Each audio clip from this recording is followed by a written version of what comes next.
wir schon. Wir haben ja auf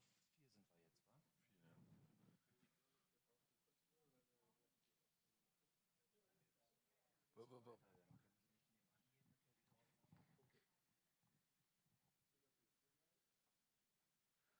S, hey. Können noch ein bisschen lauter sein. Wa? Hey, hey, hey, hey, hey. Ja, ja. Reagiert nicht. Hey, hey.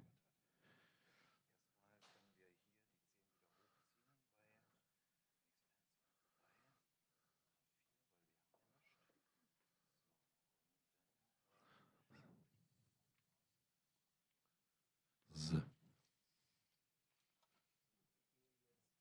wieder hochziehen S, s, s. Ja, der reagiert auch. S. Okay. Ja, Hammer. Ja, Hammer. Aber wir können ja 3, wenn das jetzt so viel ist, ruhig nochmal hier ein bisschen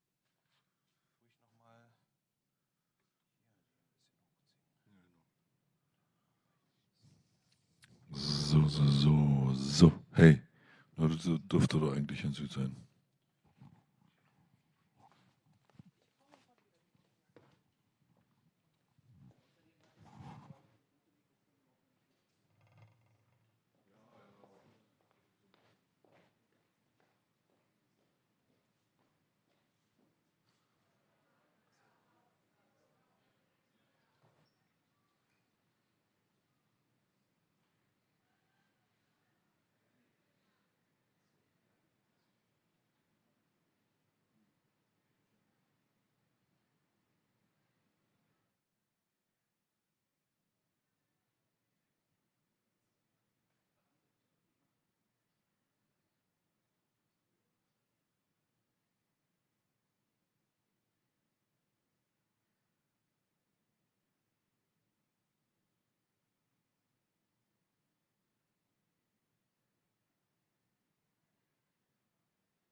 I just realized I'm here with educators because I just stand in front of you and everybody falls silent. So thank you very much for that. It's not something we as moderators have all the time. Hi, my name is Alex Tam. I'm going to be the moderator for today here at Urban Exchange.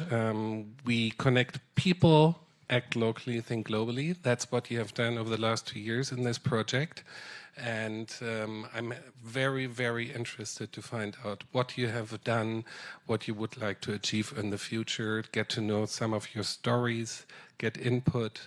And so we have our time here together inside here until 5:30 Berlin time. And after that, the room in front of us will be filled with beverages and drinks, and so some time together. And food, of course. Okay, so we will continue that. As I said, we have until 5:30.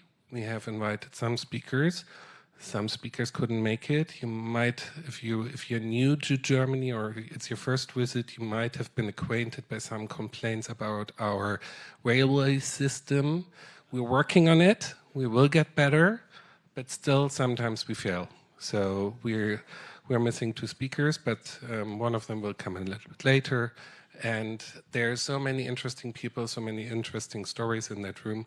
I'm quite sure we will have a very interesting time to be together. So that's for me for the moment.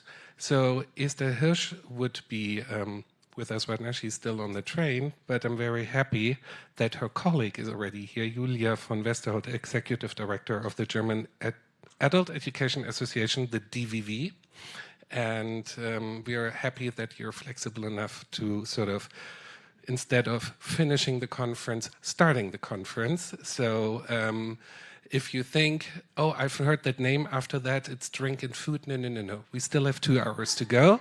And that said, very welcome here to the front, Julia von Westerholt. Thank you.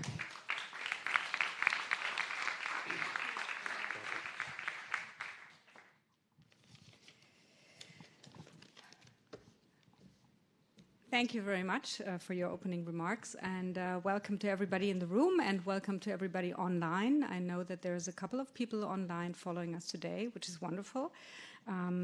You have not been able, you online have not been able to visit the hall, the entry hall with the posters where all the projects are on exhibit, which is a pity, but I'm sure you will be able to follow and to understand what's been going on in the different project areas during the course of this afternoon.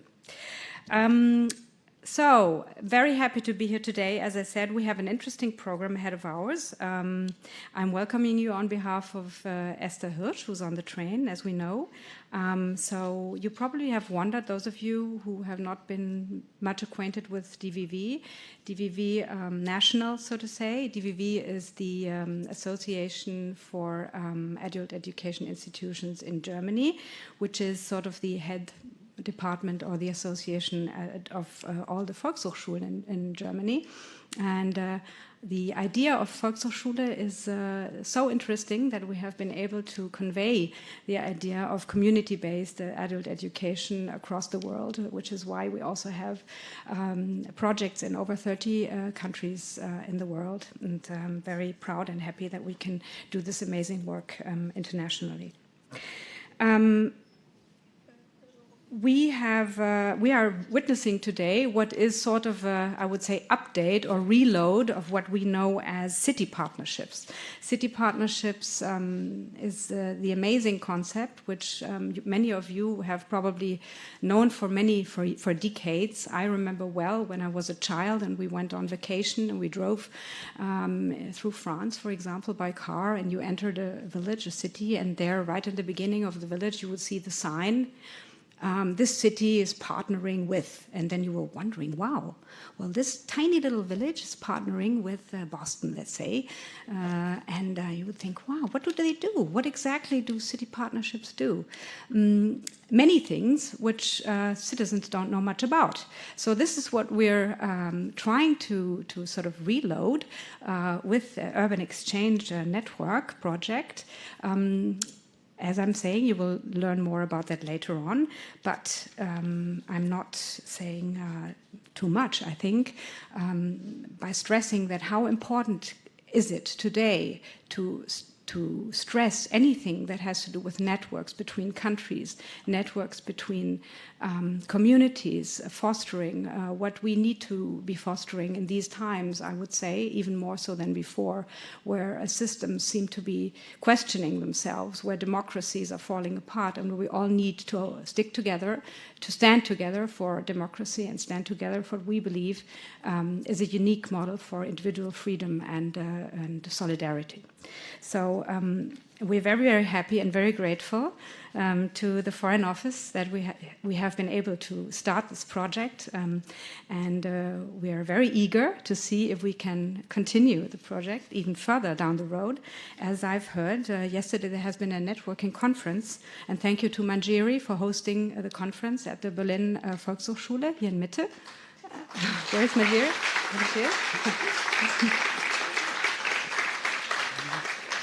I think from what I heard, it was a very interesting day, and you gained some more insights into what could be done further down the road. And like I said, I hope that the Foreign Office is well aware of all these opportunities ahead. So thank you to everyone today who's here, and for everybody who will be sitting on the panel to introduce us into this interesting world. And let's go from here. Thank you.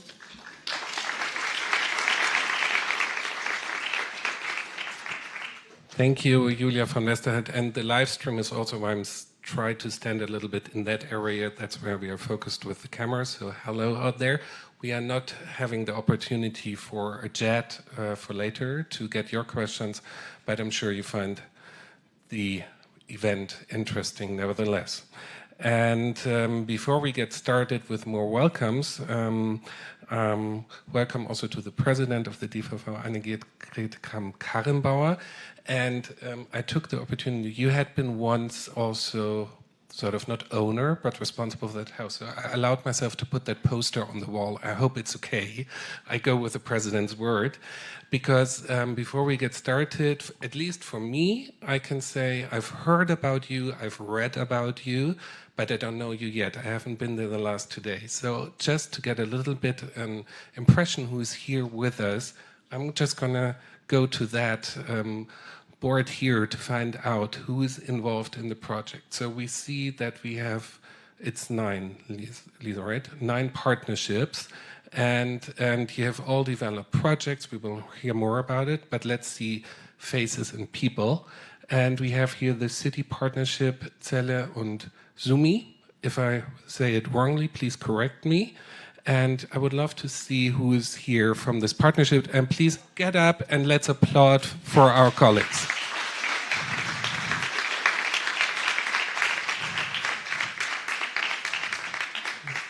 Thank you. That works already very fine. Then we have here the city partnership. Oh, I forgot. They have a project, which we find out more also on the website. And you also have that, what, as you mentioned before, Julia, this great poster presentation outside. So if you want to know more what happened there, go and read and talk to people. Then we have here with their project, Get in Touch, the city partnership of Freiburg and Lief. So...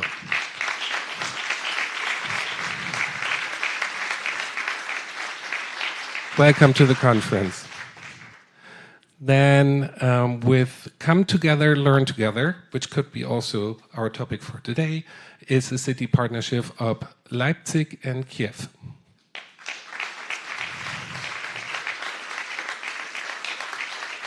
Thank you. City partnership, Apolder and Rapid City, start now. Welcome.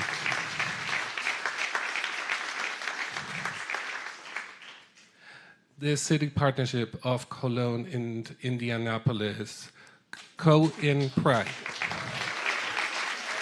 There you go. Great to have you. The city partnership of Nienburg and Las Cruces, celebrating Sisters Rivers.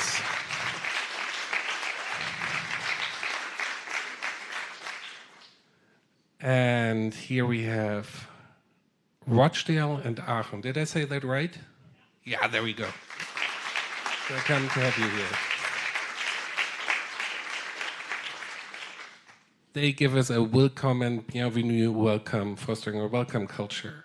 And then we go on with city partnership Gütersloh and Broxtowe.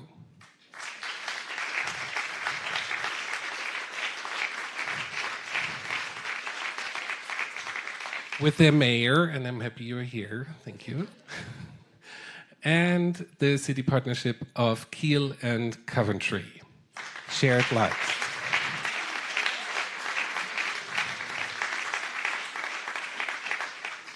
It's a pleasure to have you all here. And before we continue with welcomes and the podium, I've been informed I couldn't make it. I was in the deepest part of Bavaria the last days doing an international SDG conference, also one of these international aspects where we really have to work on human, on the personal connection and cities and their people. And so as I haven't been there, and I'm sure some of us in the front row for sure haven't been there, I would like to know from some of you, this network meeting which you had yesterday, where you connected in Berlin-Mitte, in the Volkshochschule there, maybe I could get 2 or 3 takeaways, and I'm going to walk into the audience. If nobody raises a hand, I have that surprise, a mic is in front of you method. So I'm very much looking forward to volunteers. Maybe from Volkshochschule Mitte, where was our responsible person? There. Yes. Thank you again for being the host. To tell us, what did you discuss there? What happened? I mean, I was only in the beginning of the conference, and I had the privilege of, we had the privilege of hosting and introducing our Volkshochschule. All I can say is that I could see that the atmosphere was fantastic and everybody looked very happy. Yeah. That's a good entrance. Maybe someone else could add, so did you have a certain topic to talk about? What did you connect? Thank you. And maybe you could also say who you are. Maybe you can get up. That's also nice. My name is Robin. I work as a program manager for the Urban Exchange program. Now, city partnerships consist of 2 cities working together, knowing each other pretty well. What we did not have so far is city partnerships getting to know the other city partnerships. So it's, there was a strong focus on getting to know each other and learning about the project. Okay, and maybe someone would like to share a learning takeaway that you can already say, okay, when I'm back at my home, I'm going to do that. You look very promising. You have such a big smile. Come on.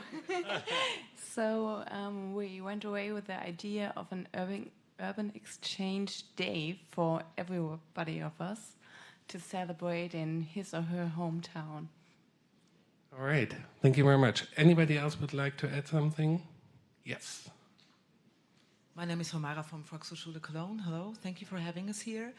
I take back home that we have to reassure each other that we are doing very good and very, very valuable work for everybody in our societies, that we need to keep the awareness that we have a responsibility, that we need stability and financial funding, that we take our work seriously and want others to take our work seriously too, because we work for human rights and respect. And we spread love, like somebody said, and that's what we want to keep on doing, so let us do the work. Thank you. Did I see another hand? Yes. I'm Sandra Smith from Coventry City Council, UK. And for me, it's about the vision. We're all grasping the vision of continuing the work. It doesn't end here. This is the beginning of new forged relationships. And because it's a wider picture than just the 2 twins, we are sister cities working together for good. Thank you, Robin.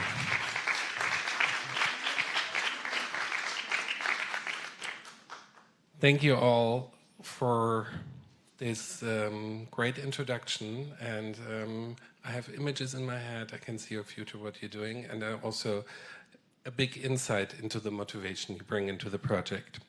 So we heard about funding, so we are very happy that Felix Sillen is with us from the Foreign Ministry. He is at the DG Culture and Society, and just before I give the stage to you, you might have read that Anke Reifenstuhl, the Director of Academic Relations, Education and Research Policy, should have been with us today. I'm sure Felix will inform her in all depth about it, and it's also understandable that in times like these, the people working on very important topics, apart from what we do, have to be there when they're needed, so total understanding. And I'm happy that we also, which you can read up also on the website, that Katja Keul, your Minister of State, has already been in touch with the project through the engagement of our colleagues from Limburg.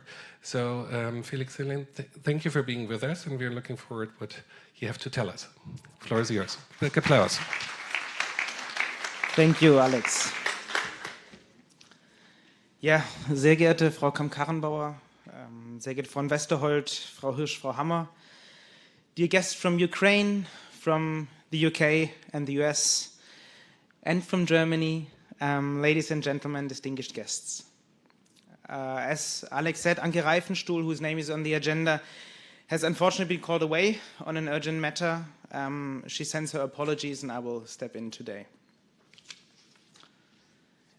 As we are all witnessing the escalation of conflicts, crisis, and war, of global challenges that do not stop at national borders, but that have been becoming or are growing into global challenges, diplomacy has become more relevant than ever, not only at the governmental or political level, but throughout society.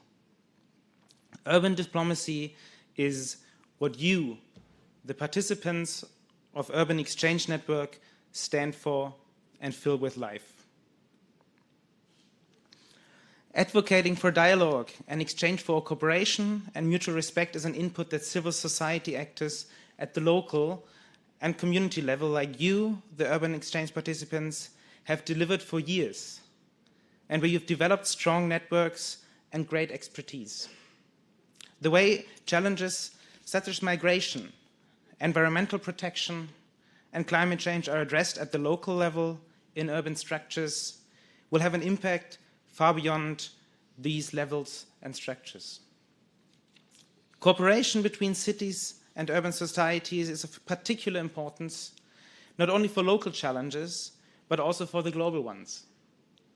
Addressing climate change starts with responsible action at the local level, by exchanging best practices between communities that are in similar situations. Demonstrating solidarity with men, women, and children that are heavily affected by Russia's war of aggression in Ukraine translates into action at the local level, when town twinning brings people together. Your commitment in the urban exchange is highly appreciated by the German government because this exchange provides a highly valuable contribution to tackling global challenges together, like climate change, the terror of Hamas, or the Russian war of aggression in Ukraine. Urban exchange is important because you are key actors at the local level. In cities and urban spaces, you inspire us with hands-on solutions for those challenges. It is important because your network focuses on the active engagement of society who is directly affected of those challenges. And with targeting adult education, we can multiply the effects by training future trainers and building up the skills that are required in the future. This project that you all participated in is pioneering our efforts to strengthen urban diplomacy for 3 reasons. First, education. We're happy to work with the DVVI International as a partner that is not only connected closely to local governments, and administration, but that also reaches all parts of society through education. Adult education centers are key actors in engaging citizens from all backgrounds, independent from the political or societal engagement. It is also diversity what makes societies resilient. With education, we can make sure that our solutions are sustainable because we provide the participants with the ability to solve similar challenges in the future. Second, the multidimensional approach. Connecting people with their societies and on a transnational level to foster multilateral exchange, as we do here today, and to strengthen the network between all countries and cities involved. This enables all participants to learn from each other and to exchange best practices based on previous experiences with global challenges on a local level. In addition, it also provides the opportunity to you all, here in this room, to reach out to your partners in the future and to continue finding solutions together. And third, and this is the most important, results. We see all the posters outside. I've looked at them and they're very impressive. Tangible solutions for global problems on a local level that directly benefit your citizens in the cities and in the communities. In peace centers and education hubs, in Ukraine and Germany, you supported Ukrainian citizens to develop skills like coping with trauma or managing daily life, in Germany as in Ukrainian. You worked on the UK-German communal collaboration to foster a welcoming culture and to exchange about experiences with migration, discrimination, and racism, for example. And you connected about issues such as sustainability in our transatlantic partnership with the United States. All this shows the significance of urban diplomacy and how it contributes to tackling all of the global issues on a local level. It is the bedrock of a functioning social society and contributes to our efforts worldwide to strengthen democracy and cooperation between civil societies. As our Foreign Minister Annalena Baerbock said on her recent trip to the United States, particularly at times in which our democracies are being challenged, we need not just resilient institutions, but also the engagement of each and every one of us. Today, this project is coming to an end. However, it's also a new beginning because it is in your hands to make our pioneering work a success story. Stay in contact, develop the network, and continue working together on the issues that the world is facing. Many thanks to everyone here in this room who is contributing to this project, and special thanks again to the organizers and the DVVI for creating this opportunity and fostering this exchange. I hope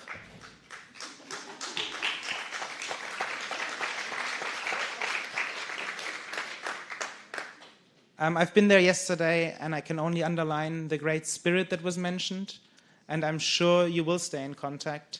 And I would like to thank you all for coming here, for getting involved so deeply and for being so motivated, and because I think it really brings us forward. Thank you very much. Thank you.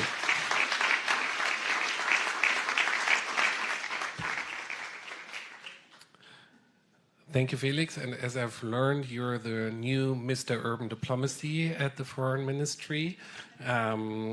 It happened to be that last year, actually around that time, I was with the Twinning Project in Washington for the Urban Diplomacy Exchange. And there she made it to be with us, Lina Furch from the Deutsche Städtetag, but she will not be here today. I would say I'm just going to tape a little video, as we just did, Mrs. Kramp-Karrenbauer, to get also the view of the Deutsche Städtetag on the project, and that can be found later on YouTube.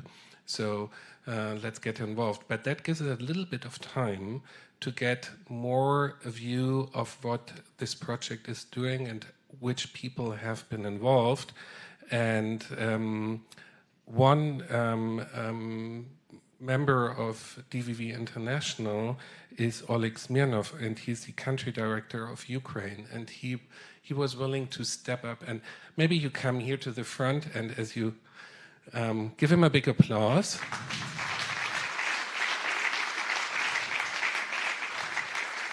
You know, yeah, we're just going to sit down for 5 minutes here. Take a seat here. You know, they also do that on German TV. It's called a little side panel. You also get some water because it's dry in here.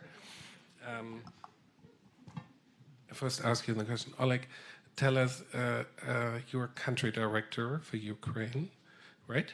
Yeah. And DVV International is your employer. So tell us a little bit, why did you apply for the job and what do you do?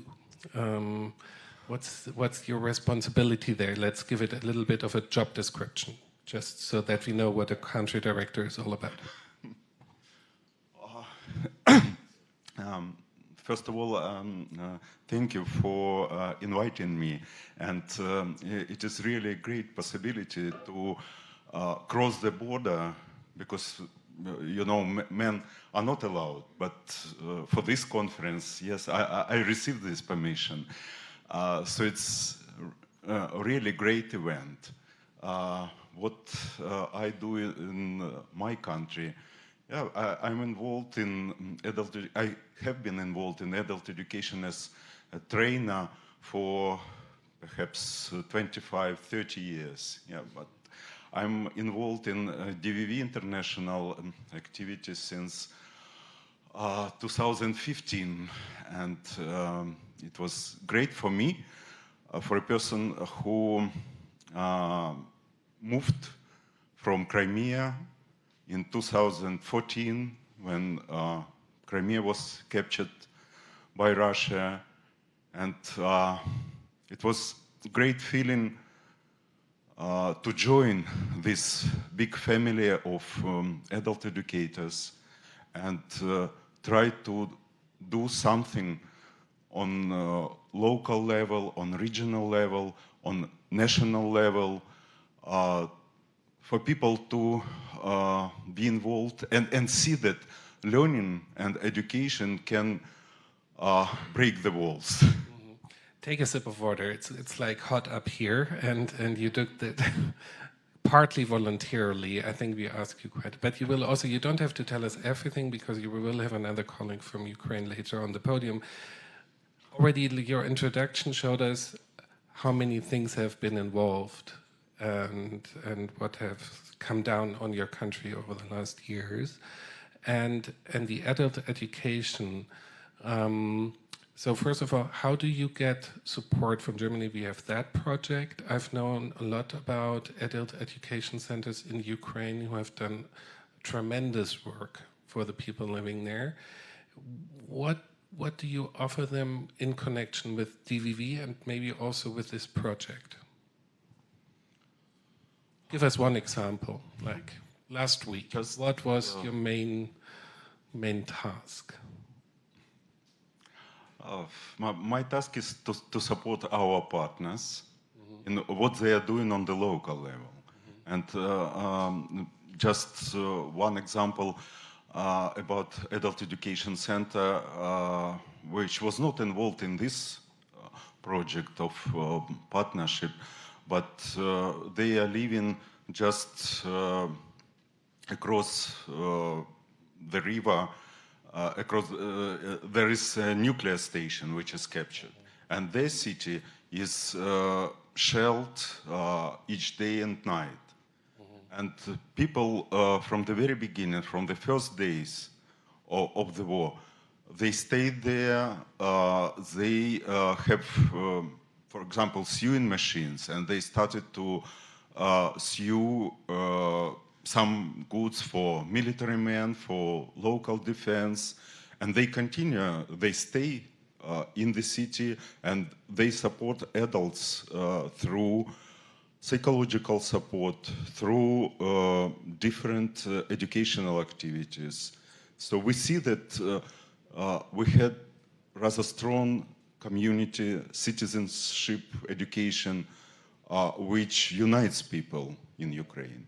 And I hope that what we do supporting this community education, it gives people possibility to be strong, brave, patient, but still they need support.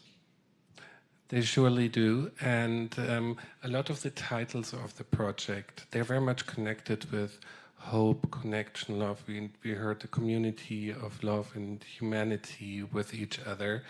And as you represent on the local level and with the DVV also a little bit the involvement of Germany for Ukraine, what do people tell you, what they expect to be to continue to be part of that community of Europeans, of people working together also on the local level? Yeah, this project is one of the possibilities for people to be to establish new connections, because we see that there are a lot of people from Ukraine who escaped from war. They're in Germany, and it was great to have them involved in this project, so that there was possibility for them to be such bridges between those people staying in Ukraine and Germany and other countries. And this event, of course, it's great to have, because we are a German association. Yeah, mostly our partnerships are between Ukraine, Germany, or with other countries in the region like Moldova, Georgia, Armenia, some Balkan countries. But I know that from the experience of people involved, Ukrainians involved in this project, there is great possibility to present what they do for partners in the Great Britain, in the United States. So I think it's such initiatives, they worth to be supported. And thank you very much for supporting this panel this afternoon by stepping up and sitting here with me in front of everybody and talking. Thank you very much, Thank Ole. you. Thank you. You can leave the mic here, but you can take the other. Okay. Thank you very much. Thank you very much for this insight, and we will continue now with our keynote speech, because the sister cities, the connection between cities, it's not something new, it's not something Urban Exchange or the Urban Diplomacy Network and others invented. They have a long history, and it's a big community of networks here. And so for our keynote, before we go then to a keynote from Mrs. Karrenbauer and then our panel, we're very happy to have here Edith Hammer. She is with the UNESCO Institute for Lifelong Learning in Hamburg, and she's a program specialist and representative of the UNESCO Global Network of Learning Cities. And we've talked before. I'm happy to have you here now. And you have been given the theme of Cities and Adult Education Centers, Space for Transnational Cooperation. And thank you, as we have heard now from Oleg, how this project has created bridges. Thank you for building bridges now from this project to other international city networks. And the next 15 minutes are yours. Thank you. Big applause for Edith Hammer.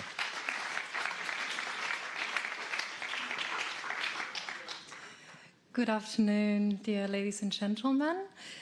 I'm honored to be here today to give a keynote, also emphasizing the relevance of city partnerships to promote education and intercultural exchange. And as Alexander mentioned, I will speak about the global network of learning cities that we operate at the UNESCO Institute for Lifelong Learning. And beyond that particular way that we work, I would like to highlight the underlying principles and the educational concepts that we build on, and also the broader goals that we want to reach through these city exchange. So I hope that this input will provide a good input also for our discussion afterwards. Thank you. And well, let me start my speech with a simple question. And this question is, what is learning? So in our work, we use that term constantly, every day. And of course, there are many definitions of it. And depending on the field you come from, depending on the context in which you are discussing, the answers may be quite different. So from the context that we meet here today, I would like to discuss one perspective on learning by the renowned scholar Peter Jarvis. And I find that particularly valuable as it underlines the social value of learning. And according to Peter Jarvis, learning occurs when our relationship with the world as we know it is disturbed. When we cannot repeat our usual thinking and doing, when what we take for granted is interrupted and a disjuncture occurs. So when we can no longer take our life world for granted, then we need to rethink it, we need to learn about it again. And so when do such ruptures happen? Often when we go out of our comfort zones, when we engage, for example, in new social contexts, in intercultural dialogue. And this also conversely means that intercultural exchange is a particularly valuable situation to have a new learning experience.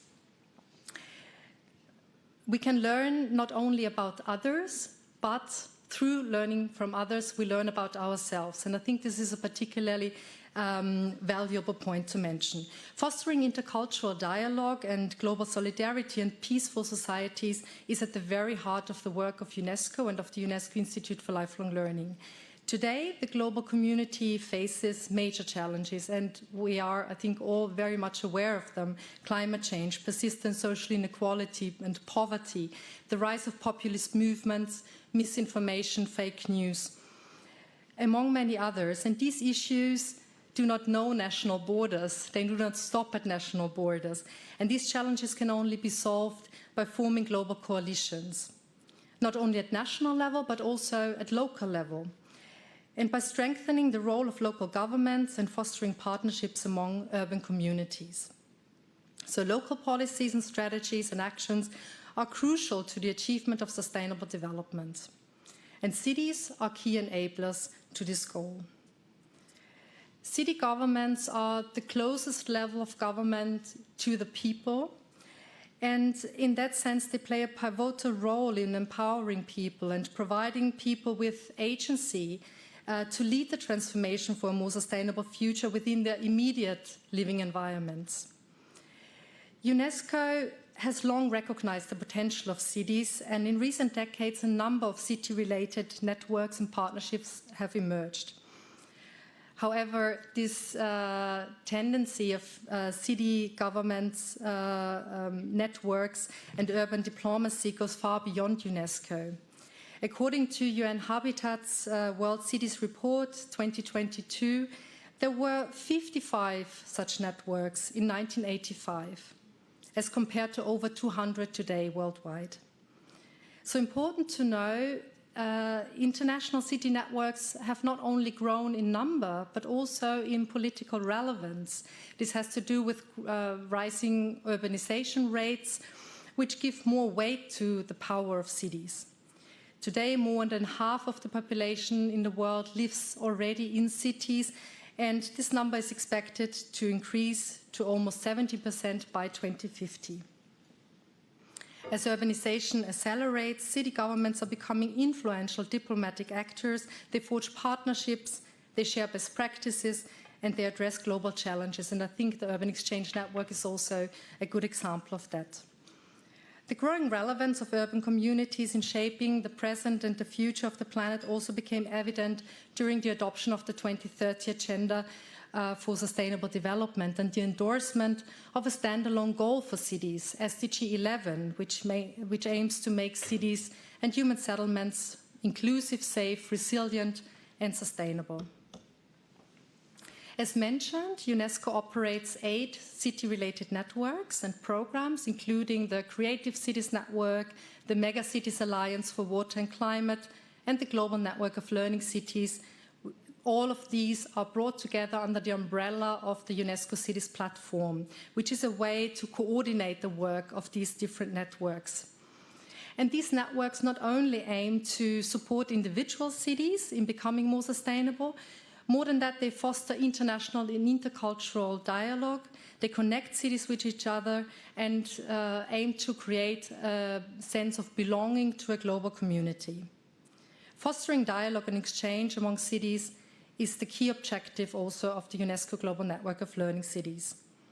Operated by URL in Hamburg, the network was established in 2013, and actually we are about to start our celebrations of its 10th anniversary next week with a week-long Global Lifelong Learning Festival, which is taking place online and on-site in the city of Shanghai. Today, we have 292 cities in our network. This includes mega cities like Mexico City or Beijing, but also smaller towns and municipalities. So there's a great variety. And all of them are connected by working together to transforming urban spaces based on the concept of lifelong learning. So what is actually a learning city? At URL, we define it as a city that promotes inclusive learning for everyone of all ages and from all backgrounds, from basic education to higher education, and importantly, including adult education, non-formal learning environments, such as families, communities, learning in the workplace, but also online spaces, and paying attention to quality and excellence in learning. Lifelong learning is at the heart of the Learning Cities concept, and adult education is a vital element of that. In many of our member cities, adult learning and education institutions play a major role in the learning city development. Examples are, for example, the Kaunas Education Innovation Center in the city of Kaunas, Lithuania, the city of Huizingo in Mexico with its adult education program, La Escuela No Espera, the school doesn't wait, targeting parents and encouraging them to return to school. Learning cities are about fostering a culture of lifelong learning. And let me emphasize that last point, because when we speak about a culture of lifelong learning, we mean that lifelong learning is not only about knowledge acquisition and skills development for a particular purpose. We mean that lifelong learning is about valuing the process of learning itself, which can happen inside and outside of institutions. It can be guided by a teacher, but it can be self-directed. It can be an individual process, but also essentially is a social and collective process.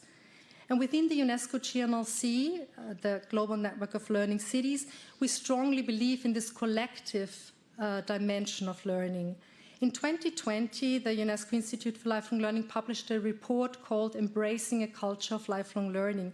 It was co-created with a group of international experts within the broader context of UNESCO's Futures of Education initiative. And this report highlights that learning is essentially a social process and that it is about learning from others and with others. And this is very much also at the heart of our initiative. Collective learning is deeply rooted in all cultures, and it is evident in concepts such as learning neighborhoods, learning communities, and learning families, all of which we can find in learning cities. Looking further beyond, learning as a collective endeavor also applies to institutions learning from each other, cities learning from each other, and countries learning from each other. So in that sense, learning is about intercultural understanding. It is about becoming global citizens. Such understanding promotes social cohesion rather than competitiveness among different stakeholders, and it is a crucial aspect of how the UNESCO Global Network of Learning City operates. Let me give you some insights on how the network is coordinated and what kind of benefits we have for members. To become a member of the GNLC, cities have to show a certain track record of their lifelong learning commitment. However, even more important of being already fully fledged learning cities before joining, for us it is more important that cities show this commitment expressed in the strategies that they have, concrete action plans or funding schemes. So we want to see that there is a will to develop as a learning city. We support our members in doing so. For example, we have a set of guiding documents. We have developed key features of learning cities which help cities to track progress of their achievements. We have several video tutorials to inspire and guide cities. And in addition, we publish thematic reports with case studies, with examples from cities' actions, also giving them the opportunity to showcase their work at an international scale and use their work for city marketing in an international environment. Also, we give a Learning Cities Award to recognize the achievements of cities, and this award is conferred usually at the International Conference on Learning Cities taking place every 3 years. In terms of networking among different members of the GNLC, we are observing now a trend of cities proactively setting up regional, national and sub-regional networks within the framework of UNESCO Learning Cities. Examples of these are, for example, the Latin American Network of Learning Cities, the Alliance of National Commissions on Learning Cities in Africa, as well as national networks in France, Ireland, Korea, Argentina, and Mexico. These networks operate independently of the umbrella, and we very much welcome this substructure as it provides an opportunity to build closer collaborations within cities from the same national background or from the same region. Within the UNESCO GNLC, we have defined several thematic core areas that we work on, and I would like to highlight 2 of them, which I find particularly relevant for the discussion today. The first thematic area I would like to mention is education for sustainable development, a topic that has been at the very heart of the UNESCO GNLC from the very inception. And in this topic, we are working closely with a group of around 10 cities under the leadership of the city of Hamburg and the city of Shanghai.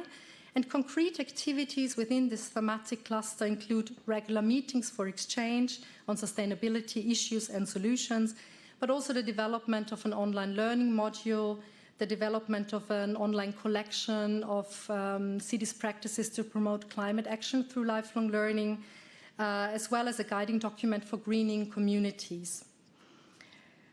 With these efforts, we aim to provide concrete guidance on what cities can do to support sustainable development, and we also help them to trigger a kind of transformation in the way that cities and their inhabitants frame their relationship with nature, further enhancing a social justice approach and promoting a kind of ecological ethic.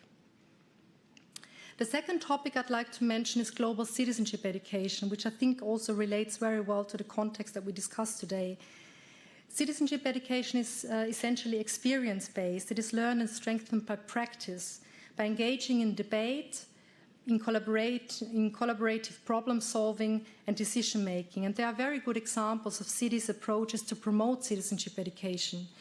Just to name one, the French city of Évry-Courcouronnes has a youth council which organizes citizen cafes, provides open spaces for discussion among young people, helping them to express issues of their concern and supporting them in developing critical thinking skills. Topics of the citizen cafe include further. In times where we witness a weakening of democratic structures and major changes in the way that information is produced and distributed, citizenship education has a value that cannot be underlined more.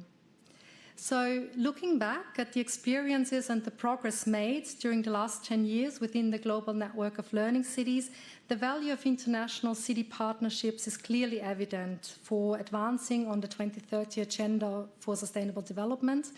And I've seen some of the posters outside already, and I think it is amazing what has been achieved also through these bilateral networks in the Urban Exchange Network. And I'm now looking forward to hear more from some of the projects and the partnerships that were built through this project. Thank you so much.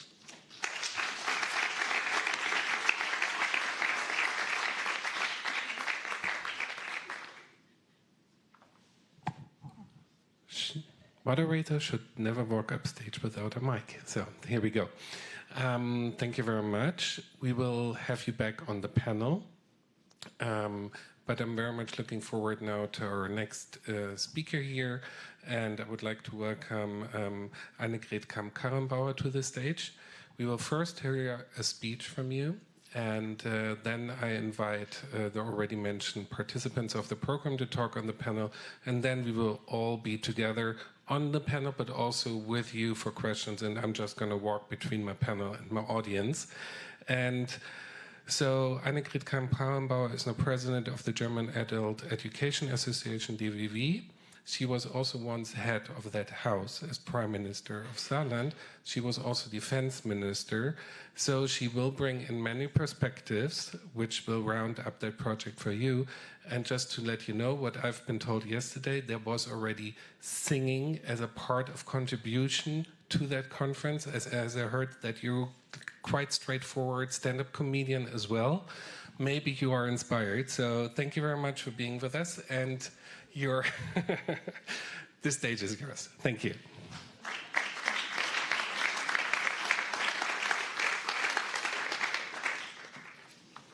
Ladies and gentlemen, dear friends of our network,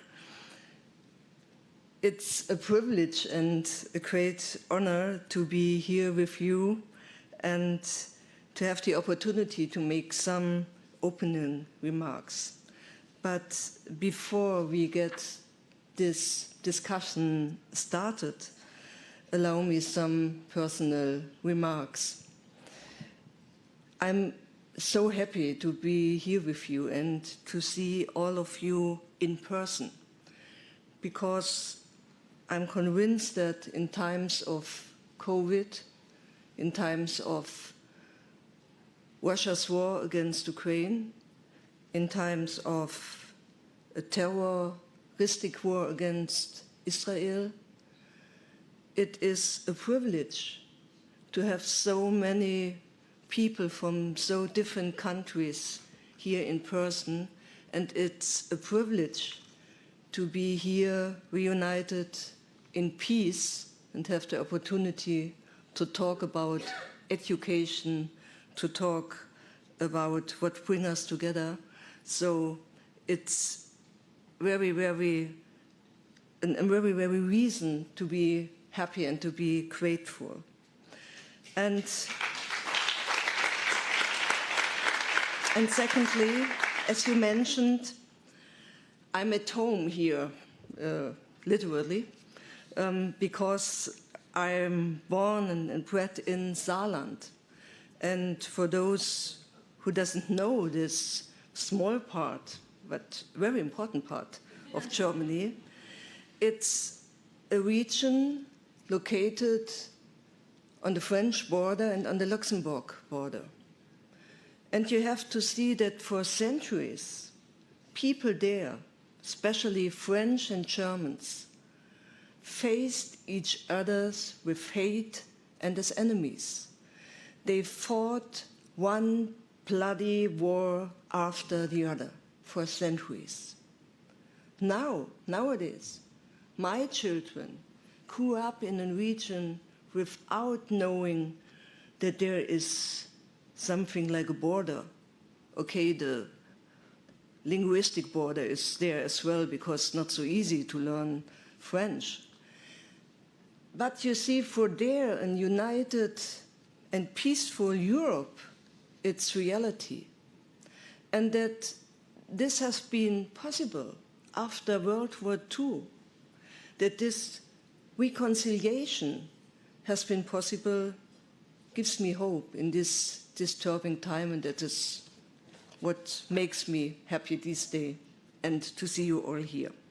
So no, as president of so-called Volkshochschulen and Volkshochschulen family and Volkshochschul-Verband, you all have already had the opportunity to view the poster presentations on the various projects carried out in the framework of the Urban Exchange Network in the foyer earlier. For those who haven't had the opportunity to watch the presentation yet, I highly recommend to do so after the official end of the conference and enjoy a good conversation during the get-together. The presentations show vividly how German adult education centers, the so-called Volkshochschulen, together with the adult education centers in the respective partner cities, managed to reach out to the broad society, the urban communities in Germany, Ukraine, the USA and the UK, and involve them in joint dialogues about important issues and challenges of our time. We, the German Education Association, consider adult education institutions to be highly relevant key players when it comes to engaging citizens and civil society locally, nationally, but as well globally. Volkshochschulen are committed to the principle, leave no one behind. They are open to everybody and not affiliated to a certain political or religious concept. Adult education empowers people to discuss challenges and find solutions for global problems within their local community. We empower citizens to act in mastering the challenges of our times. And the challenges of our time are many. We are all aware of them. Climate change creates growing food insecurity and extreme weather phenomena with multiple natural disasters. Growing inequality and armed conflicts led to human suffering and mass migration. Political instability and the rise of populist movements threaten our democracies. And these are just a few of the major challenges we are facing. For me, it is obvious that we can tackle them only in a common global effort, by working together across borders on the basis of trust and understanding. Of course, multilateral structures and the dialogue between governments are crucial in this context. However, to gain the necessary support, it proved to be important to mobilize as well our citizens for cross-border activities and nurture a sense of responsibility for the global level. Volkshochschulen and their partner adult education centers have proven to be ideally suited to initiate, manage, and lead these kind of initiatives. It is impressive to see how the adult education centers participating in this project promote open exchange across borders, really bringing diverse people on board. And that is exactly what we need, an understanding of how we are interconnected in our opportunities, but also in our challenges. That we broaden our perspectives and recognize through dialogue that global developments have an impact on us, very locally, wherever and whoever we are. But the projects demonstrated as well that we can go beyond that. Citizens are able to work out through transnational exchange local solutions. In our understanding, urban communities play a decisive role in local politics and can lead local developments towards more sustainability, better integration of migrants and refugees, and stronger resilience regarding many of the threats we face. Finally, we can understand ourselves as ambassadors, citizens ambassadors, who can work towards enhancing transnational communication and not just leave it to higher politics. I was one of them. In this way, the Urban Exchange Network championed the notion of citizens' diplomacy, the idea that individuals, citizens, have the right and the obligation to shape relations with other countries on behalf of their communities. The idea that every citizen can build a better, more peaceful world by reaching across borders and find common ground and a common cause with citizens of other countries. What do we need more than that today? I want to share concrete examples for what all of this looks like practically speaking in this project and of what has moved me personally as well. I have already talked about how war and violent conflicts present a challenge to the international community and how subsequent human suffering can set societies in motion. The partnership between Celle and Sumi, right, is an example of how adult education centers, when connected, can become drivers of local action and problem solving, and how they can contribute to the strengthening of resilience of urban societies. The partnership between the two adult education centers started in October 2021, before the war, with visits to Sumi, where personal networks were established. Virtual planning sessions followed to see how best to fill this partnership with life. When the Russian aggression, the Russian war began on the fateful day of 24th of February 2022, Sumi was attacked heavily, and it is located very closely, only 50 kilometers to the Russian border, north of Kharkiv. After 6 weeks of relentless attacks, finally the aggressors withdrew, leaving traumatized people, women, men, children, behind, as well as great destruction. In Celle, at the same time, Ukrainian refugees arrived, needing counseling and all kinds of support. The two adult education centers were clear about continuing their partnership. They used their Ukrainian-German network to react to the urgent needs in education and counseling arising from the war.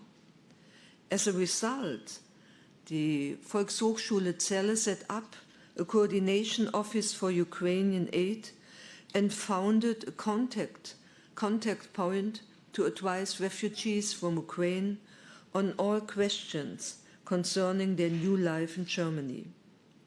At the Lifelong Learning Center in Sumi, a corresponding contact point was established for internally displaced persons and people who perceived in the city despite the attacks.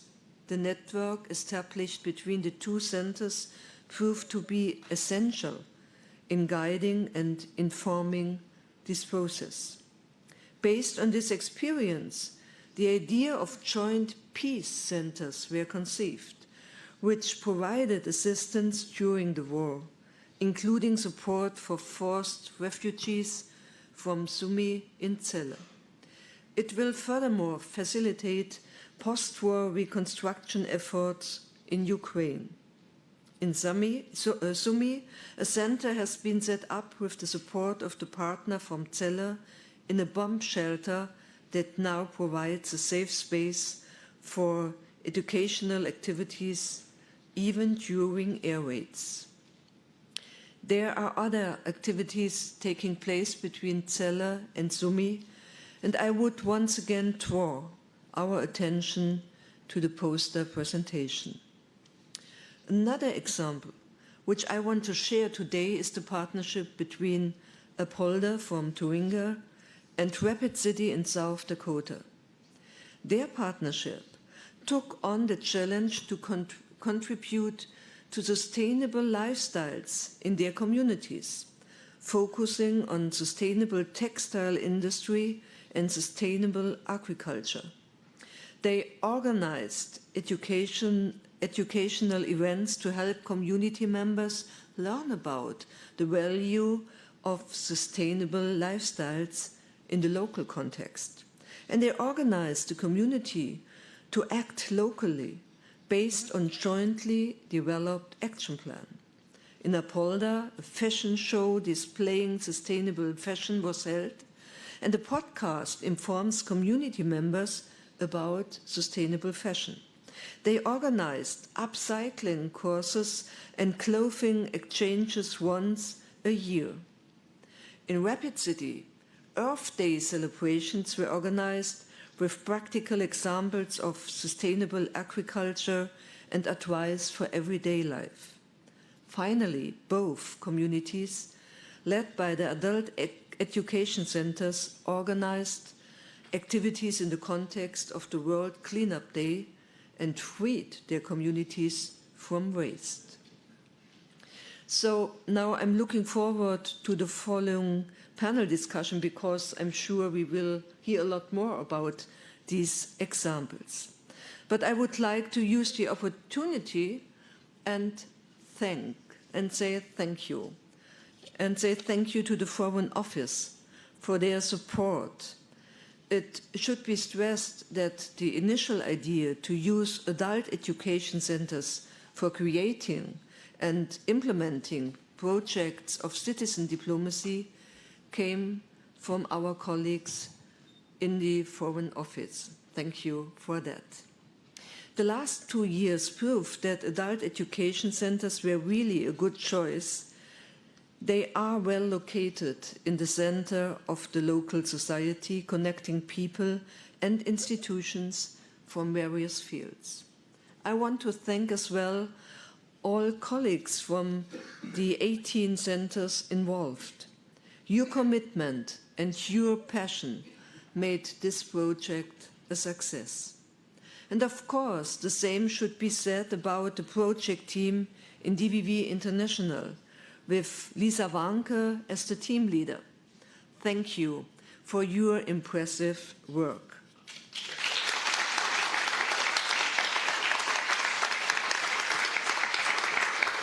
Numerous Volkshochschulen expressed already their interest to participate in a follow-up project.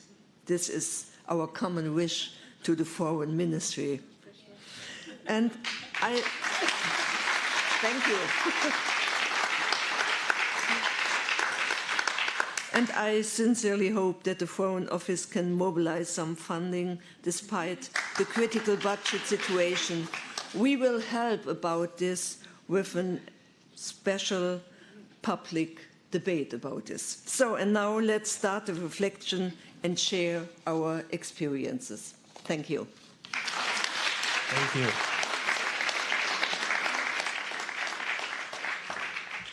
Thank you, Mrs. Karrenbauer. And while planning this conference, we thought we go through it in one piece so that we have more, that we have more time for wine and cheese. But I would like to bring some energy back into the room before we welcome our panel. So as a moderator, I get to do a lot of crazy conferences as well. One is traditional Chinese medicine. They meet every year in the city of Rothenburg for a conference. And they always do the clapping energy back into your body. So please get up. And I can use, no, it's off. So what you do is just take your hand and then you clap both sides of your body, once upside down and up again, and you will feel you have a lot of energy to follow our panel afterward. So, and down, and up. And your arm. Yeah. I'm not going to invite you. There you go. Okay. Thank you very much. Haven't done that before. But I think it will help us now a little bit for the continuous discussion. It got a little bit hope. So let's welcome to the stage. There we go. I had to improvise and go into hybrid moderation. There they are. I'm looking forward to have with me Helen Chico from the Borough Council Rochdale.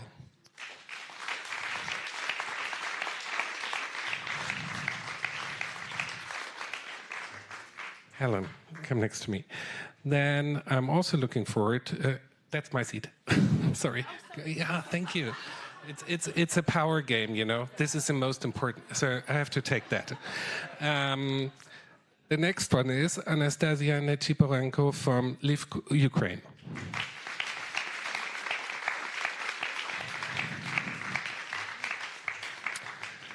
Then we have Stefan Kaps from the Volkshochschule Nienburg.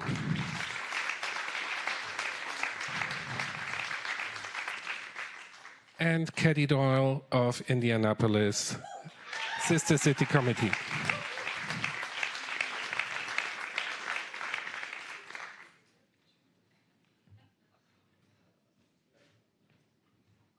So help yourself to some water.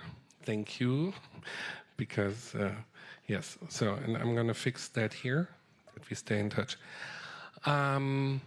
We will have about the next 20 minutes to continue what Mrs. Kram-Karrenbauer started, to hear more about your projects, but also your learnings from this. Thank you very much.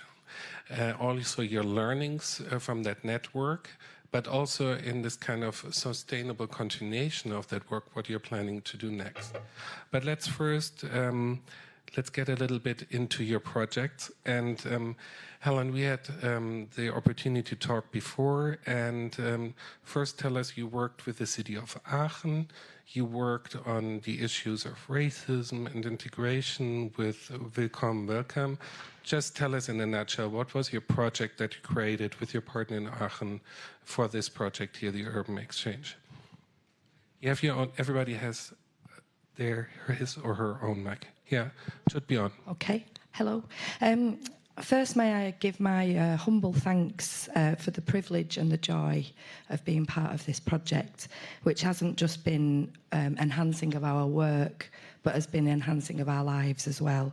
And also, despite the shared language, the joy and privilege to not be British for a while has been a particular joy for us, especially in this post-Brexit world of which we're so ashamed.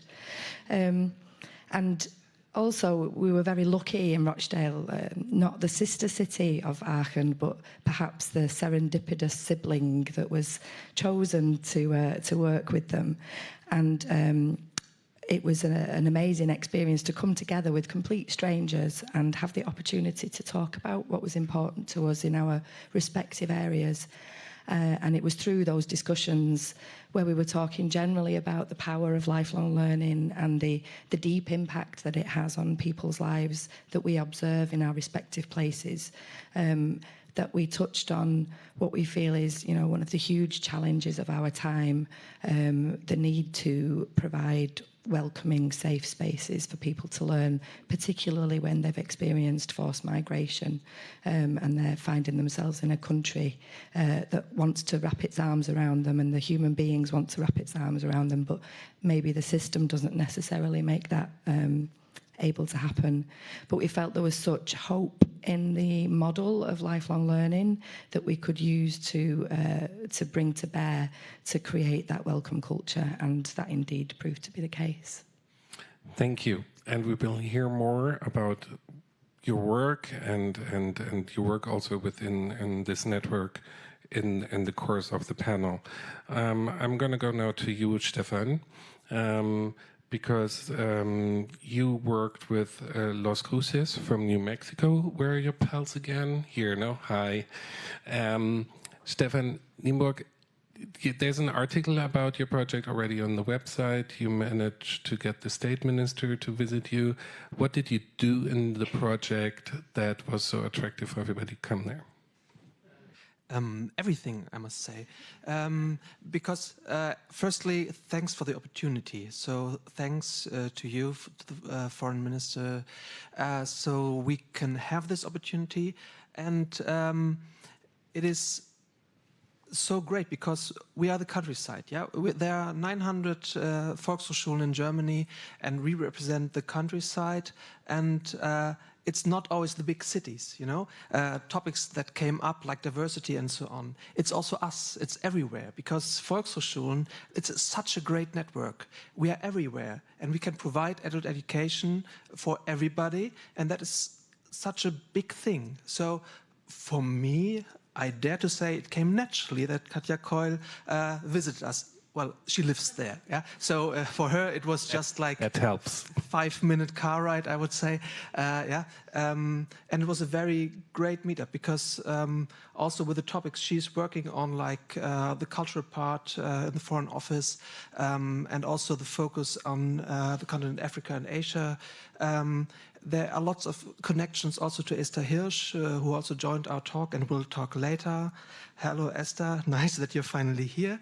Yeah, so it was a great opportunity for everyone to get to know each other and also to understand this huge structure. Frau Kramp-Karrenbauer called it the VHS family. And it is a family-like structure, although that is supposed to be a bit toxic. But yeah, it feels good to be part of that. Yeah.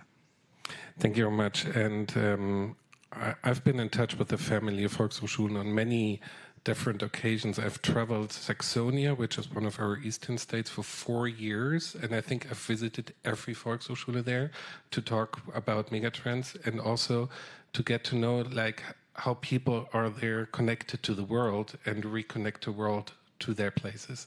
So thank you for giving us that insight. Anastasia, your partner city was Freiburg. Let's have a look again at your partner. Hello there. And you had this project, Get in Touch.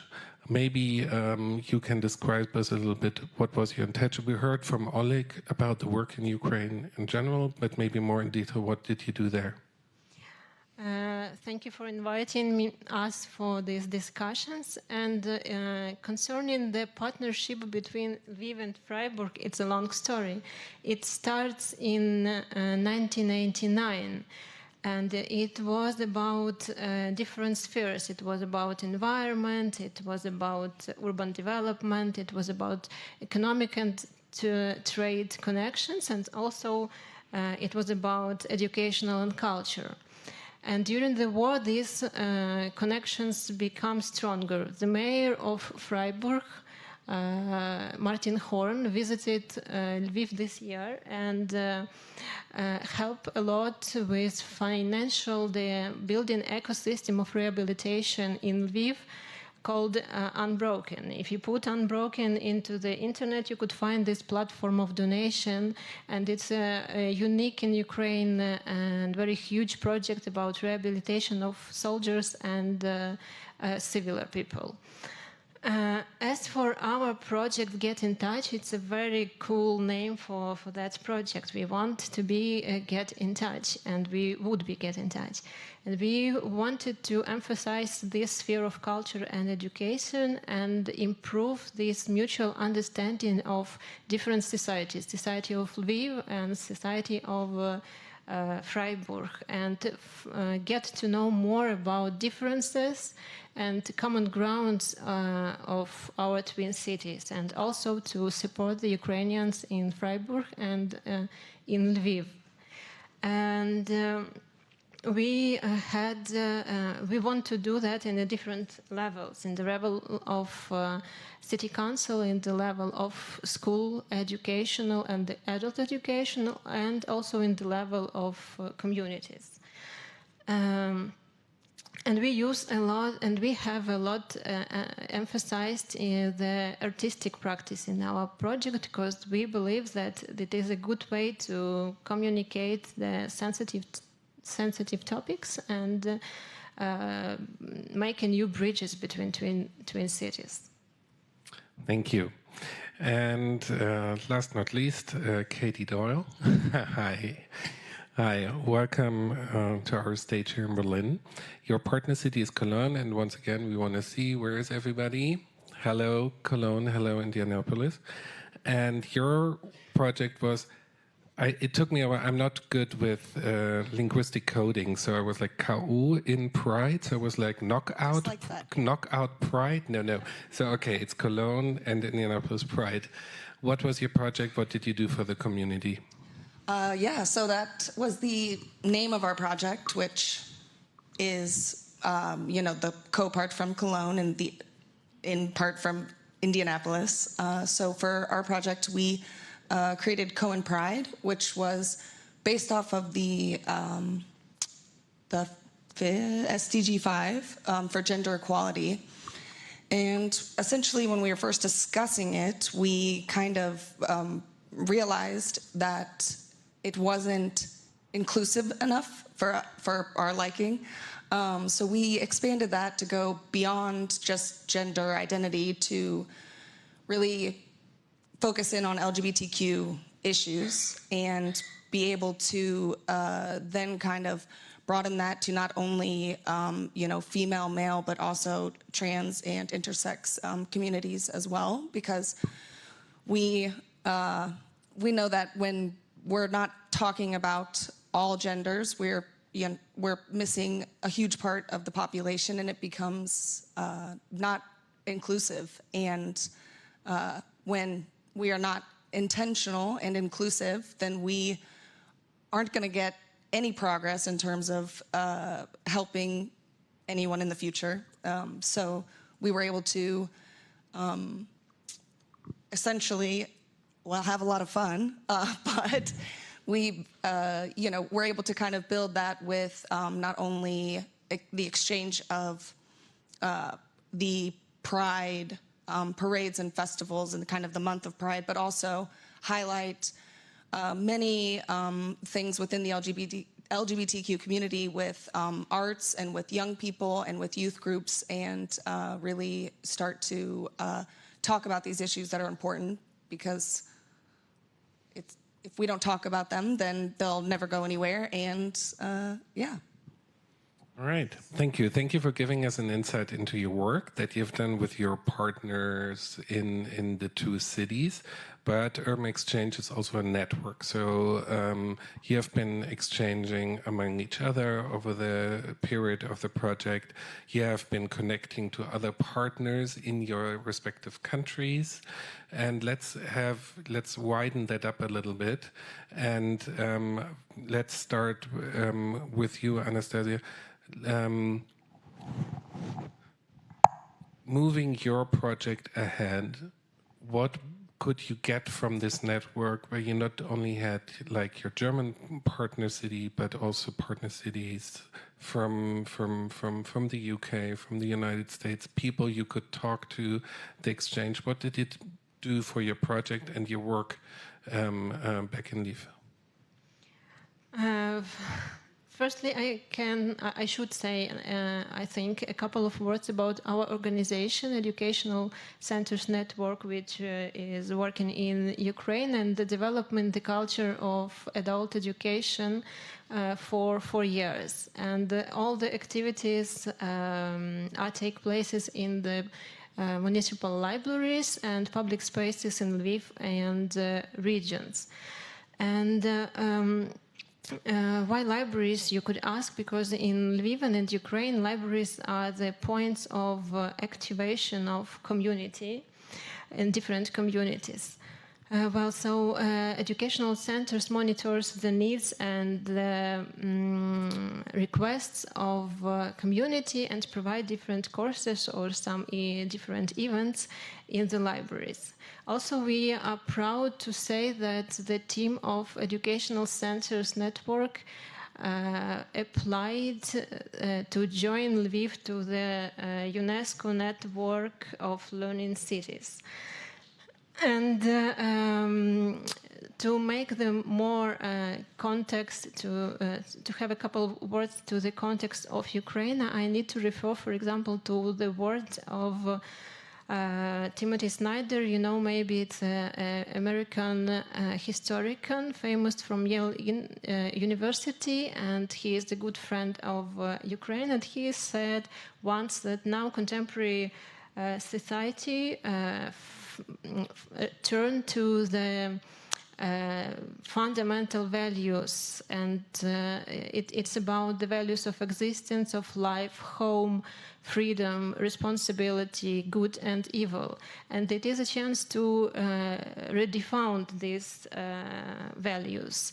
And we see in Ukraine that a lot of people left their homes and were forced to move to another city in Ukraine or another country in the world. And on the start of our project, we have a discussion about with one of the famous Ukrainian journalist and writer Vitaly Portnikov. It was called the social experience of war, the chance for understanding or misunderstanding. It was about that question. It was about how we can build understanding or have a misunderstanding between Ukrainian society and European society, and between Ukrainians inside Ukraine as well. And it was a very successful event because more than 1,100 people come to this event, and we also made a video and stream of that event, of that discussion, and more than 200,000 people see this, watch this video.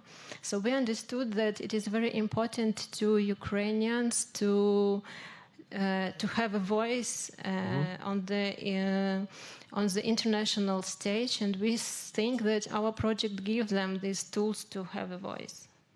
Thank you. And Katie, turning back to you. Within that project, I mean, working on adult education in Germany and working on adult education in the US is probably quite different and at the same time similar at the same time. What was for you within the project mainly the main achievement that you could learn from that cooperation with the others, and maybe where could you see also an obstacle? I think the main achievement for me personally was just the ability to be able to talk about it, because it, and I think where, I'll try to talk slow, sorry, where people also, can relate to it is that, there are so many issues that are similar anywhere you are in the world. And so I think just being able to really, like I said, be intentional and be able to expand on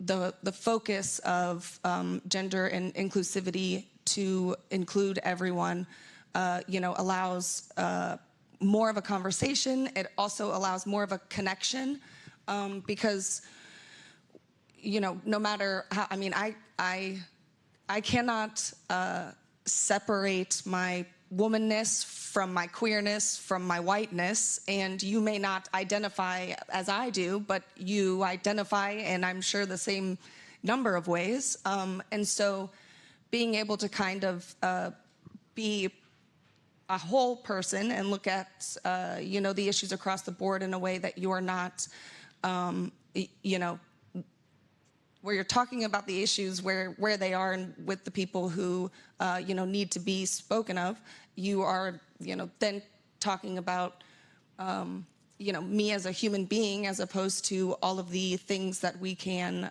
you know, separate ourselves from. So I think it was, I mean, I think one of the successes was really just the ability to bring so many voices into a conversation and to be able to say, you know, you don't have to, you know, be specific, but you can be intentional and you can be inclusive and you can be better at thinking of these things in more ways than just, you know, male and female. And especially in, you know, I know Germany is probably a little bit more specific. Like they're more specific when it comes to, you know, like we call our mayor, and you say lady mayor, which, you know, you're very, very gendered. And so, you know, it kind of starts to shrink, you know, the way you even talk about things or the way that other people see themselves in those kinds of positions. So, did you say failures? None. No. Oh, okay. Okay. Obstacles. So, obstacles. Something you found. You can also think about it or drop it. That's fine. But if I drop this one, then I don't get to drop another one later. So. No, it's okay. Also, thank you to all four of you that you're up here on stage to speak for that whole group in front of the group. I mean, that's always a challenge, but you all will all be involved later, because once we have sort of widened the panel, I'm also taking questions and comments. What I heard already from the both of you is very much like, you know, this, what has been mentioned before, that your work is very much about connecting people and bringing people into dialogue, also about issues which are like gender questions, sometimes toxic when you go into the sphere of social media and politics, which is in a period of despair as Ukraine is going through now. So, Helen, your country has faced some challenges over the years, not mentioning the loss of the Queen, but congratulations to King Charles and a good reign. That connection back to Germany, which is, I've talked to some participants before, especially at the moment, that we remember the air bridge 75 years ago, such a strong one. How could you profit from this connection to a German counter-organization during this process for your work? Like, what could you get back into Britain from your German-British experience in that project? Yeah, that's been one of the great joys of this project in many ways, in that, and it's not just the relationship with our colleagues from Aachen, which is beautiful, and it was almost instantaneous, but across all of the groups, is a real shared humanity and authenticity that you don't often get to see in British culture to this degree. And the values were the thing that kind of smacked us in the face instantly when we started to talk about what work we were going to do. And every time we come together to do the work, the strengths of those values deepen each time. And it's given us a boldness to challenge back to things in our own country, and the things that we see bubbling up under the surface that are worrying and causing us fear. We can see what we've lost. We can see what we've lost in our adult education system that we used to have, that was envied by Germany to the extent that a delegation was sent over from Aachen in 1948 to the UK to look at the adult education system in the UK. And whilst Germany has valued and recognised the wide connection that you get from adult education, the UK has started to narrow it and to see it as transactions and units of outcomes and all around economic outputs, and missing a huge trick in terms of cohesion and identity. And we're losing as a result of that in our country. But it's given us the fact that we could see it so richly available in this country and in other countries. It made us connect with certain groups who are lobbying for change in the UK. And we held a conference in Rochdale that helped us to form a manifesto. And the words from that conference fed directly into a conversation with the Shadow Minister for Skills, Toby Perkins, to just keep it alive, keep that flame alive. And yeah, long may that continue. We're already making plans, but it's vital, it's critical. Thank you, and plans will be a topic of our next round before we invite the others back to the panel and the audience. Stefan, I mean, for you being partner of this big community of international change makers, how has that contributed over the due of that process into your work, and where could you notice also with the other German partners that it has influenced your very own work here, your very own work also in the cities, because we still work about urban exchange. So maybe you could reflect a little bit on that. Yeah, firstly, I have to say that Volkshochschulen have a very great network in themselves. So we have VHS Cloud as an online platform to exchange on the topics that we are working on within the structure of adult education in Germany. So there are groups, there are networks. For example, there's also a diversity advisory board. The two speakers are here, Manjeri Palica from VHS Berlin Mitte and Dr. Beate Blögel from VHS Aachen. Yeah? So we are working on topics also in the structures. We work on handouts, we work on best practice. So there is always a big exchange within the VHS family. So we widened the family. We extended it and we extended the network. And that is also what happened in the city partnership with Las Cruces. We celebrated the 30-year anniversary between Nienburg and Las Cruces this year. And during that period, the guests from Las Cruces also joined. And what was a main achievement is to work together on an administrational level also. So the experiences on a professional level from both sides kind of matched together, and it started a lot. It also started a lot on the Las Cruces side, I dare to say, also on the connection between the sister city group and the administration. So they grew together and they expanded their networks there. Nienburg is a very tiny city, yeah? So it is really, you know everybody, yeah? So it's very, very small, so it's easy to connect. And it was so great to have the friends over and then also meet in person and work on the topic. Our topic was, as you all remember, because you've been there yesterday, the river, yeah? The sister rivers, one dried out and one with water, still water, but we're all facing big challenges. So we worked on topic on SDG 13, sustainability. Yeah. And also, because I have to add it, Michael Kempmann is here from Talent Campus Project from DVV. Yeah, Michael, sorry. Because I think that's Michael. You're turning a little bit red. Hi, raise your hand. That's Michael. Because that's also a program to reach out to young people. That targets people, I think, until 18 is now the maximum age. So we are not also only into adult education, but we also have a program to focus on younger people, to reach out to them and also have cultural events and also connect with the SDGs and sustainability, which is very great. All right.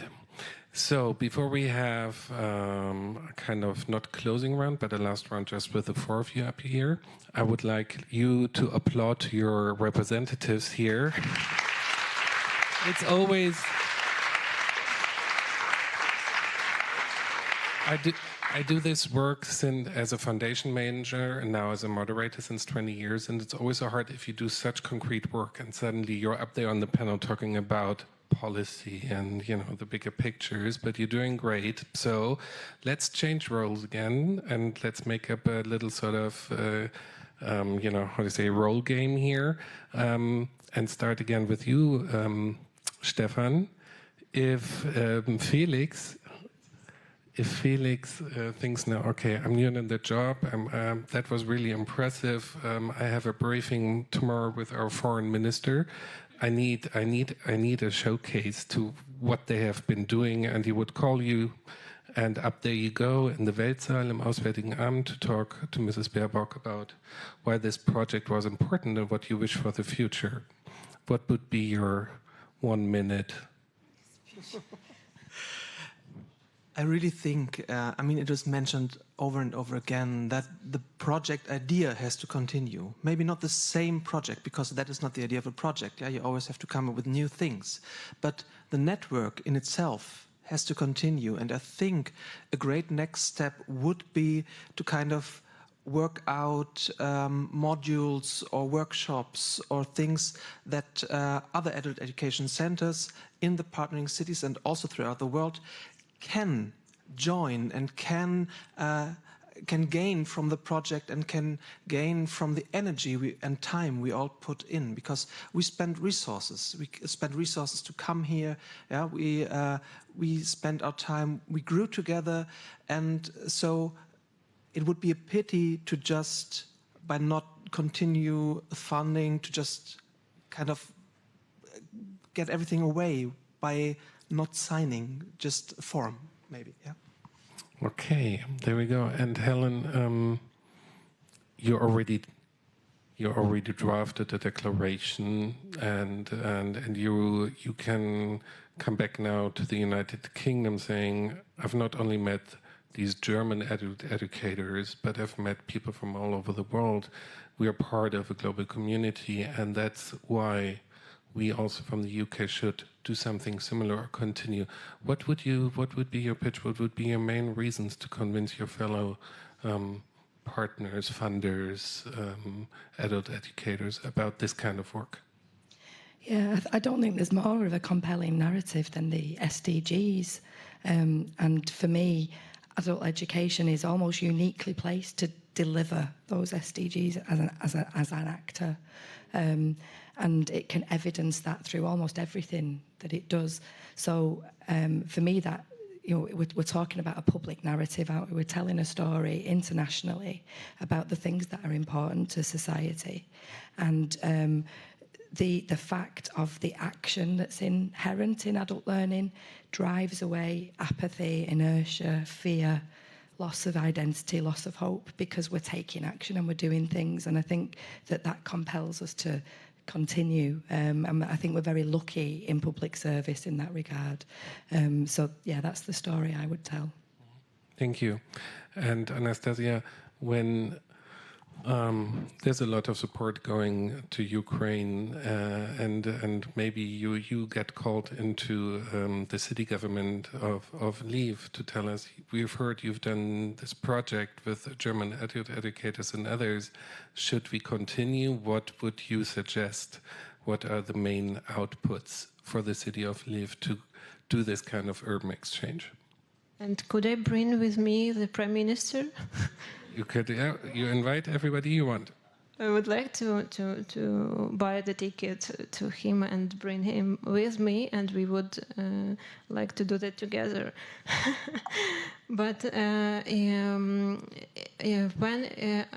if and when we would speak about this project and this financial support of this project in Ukraine, firstly, I need to say that we have, since 2020, we have city program of supporting adult education in libraries, but now, therefore, they have limited funding because of war. But we would, in our dreams, we try to see the Lviv in the network, on the UNESCO network of learning cities, and would make efforts to focus the Lviv politics to the adult education as the priority for the city at all in the future, because we think that the adult educational culture it's the main instruments which help us to rebuild Ukraine and to reintegrate soldiers and civilians into society. I think that's the most important thing in this sphere. Thank you very much. Katie, we finished that round with you. You could, I don't know, who you want to pitch to? I don't know. You don't know. Then I'm gonna. Who do I need to? No, who would you need to pitch to say? Let's say I've brought this great idea from the US, from Germany. I've been doing a project which was usable for 8 years under the President Obama administration. I've been transporting civil society ideas from the US to Germany. A lot came to Germany. Whereas now, as it was mentioned before, I think it was you, Helm, who said 1948, Aachen came to the United Kingdom.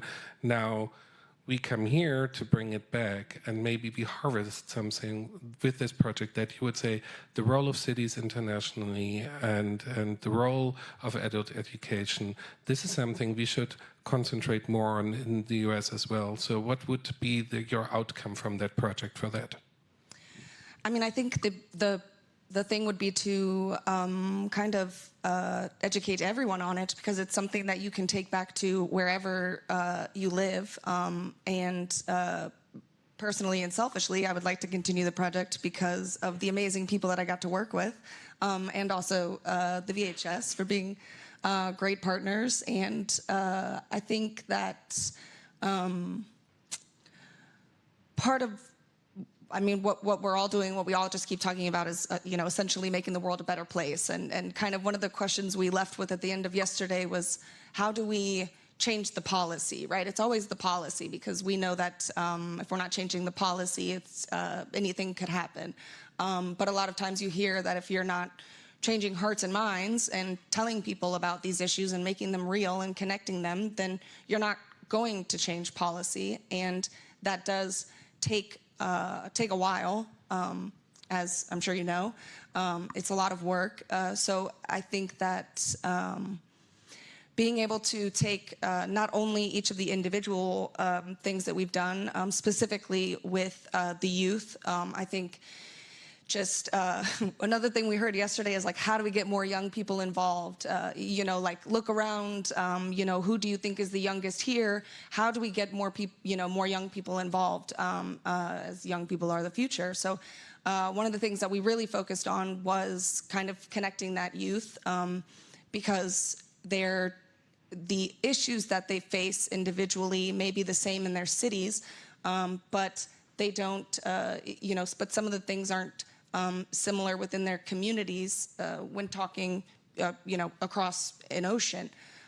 So when we were able to work with Anyway of Cologne, the youth, and IYG, the statewide youth LGBTQ organizations, we were able to not only see how these discussions can be so similar in places, but how they can also start to build bridges and build ideas and build more people that are more invested in it, and so they are able to put their time and energy into things to get it to get policy changed. And hopefully it's something that in an ideal world we wouldn't have to talk about, because it wouldn't be an issue.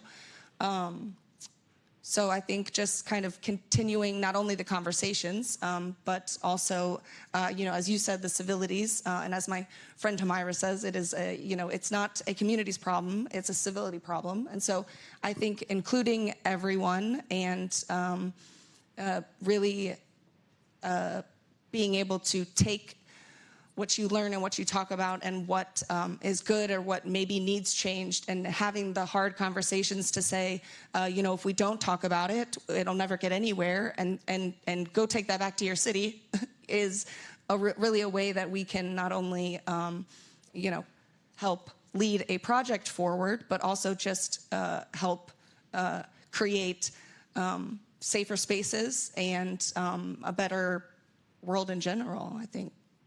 Thank you. Thank you to all of 4 of you.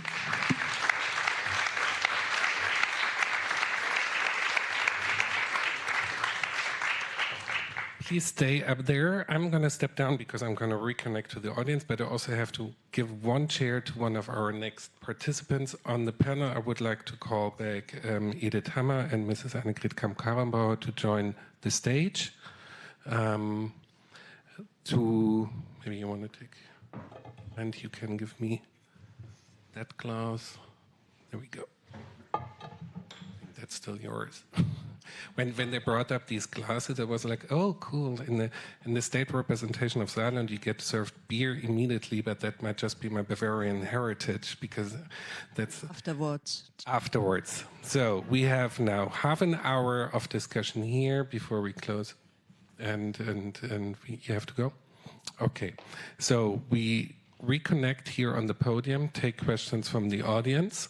And just now, I would like to ask you first, Mrs. Kramp-Karrenbauer, you mentioned 2 projects before in your speech. You've heard now more about these 4 aspects of the project that was governed for the last 2 years within DVV, and so under your presidency. What impressed you more? What do you want to take from that for your further work at DVV? So, first of all, I would like to apologize because I have to get away a little bit earlier to catch my train. It's always a little bit tricky to go back at home on the French border, because it's easier for my hometown to drive to Paris via train than to come to Berlin. So, what impressed me the most, I think, or what we have heard here, it's for me something that tells us the story what we are living for in our Volkshochschul family. I use the word as well, because we work to make true that everybody can be whatever he, she, it will be. That's important for us. And I think the examples here showed exactly this. You see, in these times, you wake up in the morning, and then you go to your TV and have a look in the newspaper, in the TV morning show. If you are brave enough, you have a look on X, former Twitter.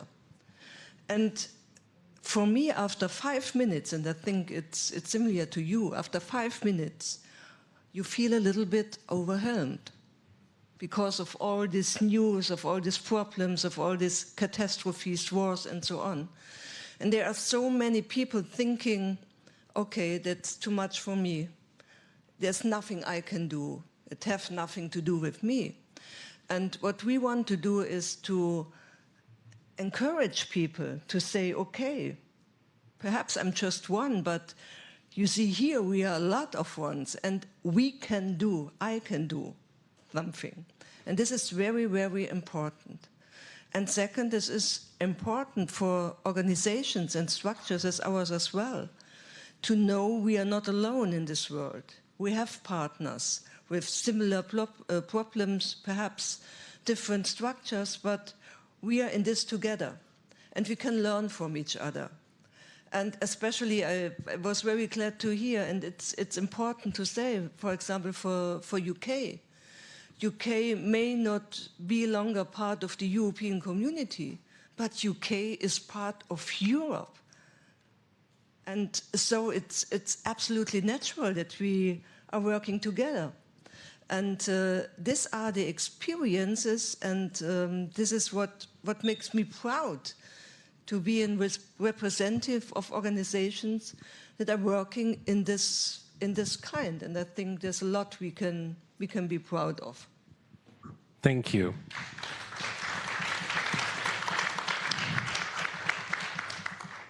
A question to you, Edith, and maybe you just take the microphone from Helen, is you mentioned, we've heard already from a connection here of that group to UNESCO Learning Cities, and with your overview of this increasing interest in information of worldwide networks of cities and also of city and citizens diplomacy, what is your main learning that you could give from your network to everybody here who's thinking about how can we continue that work, no matter if Felix is successful or is not pitching, but that this community of people and institutions can continue that work of making that world a better place, which is maybe not such a big word right now.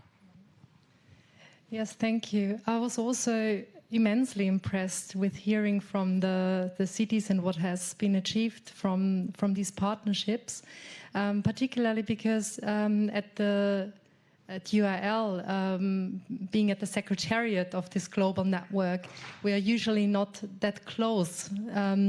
We have almost 300 members, as I mentioned, from all over the world, and it's very difficult to get the real grasp of what is going on at the local level within the institutions and what kind of learning takes place in practice every day. And so this is always very impressive, and usually we get this kind of insights at our international conferences when we have this direct contact. What I find as really a key criterion of success, if you want to call it that, is you need a commitment first of a mayor in a city, but that is really just one more symbolic commitment. But then, and I think this becomes very clear from the stories you share, you need a working relationship.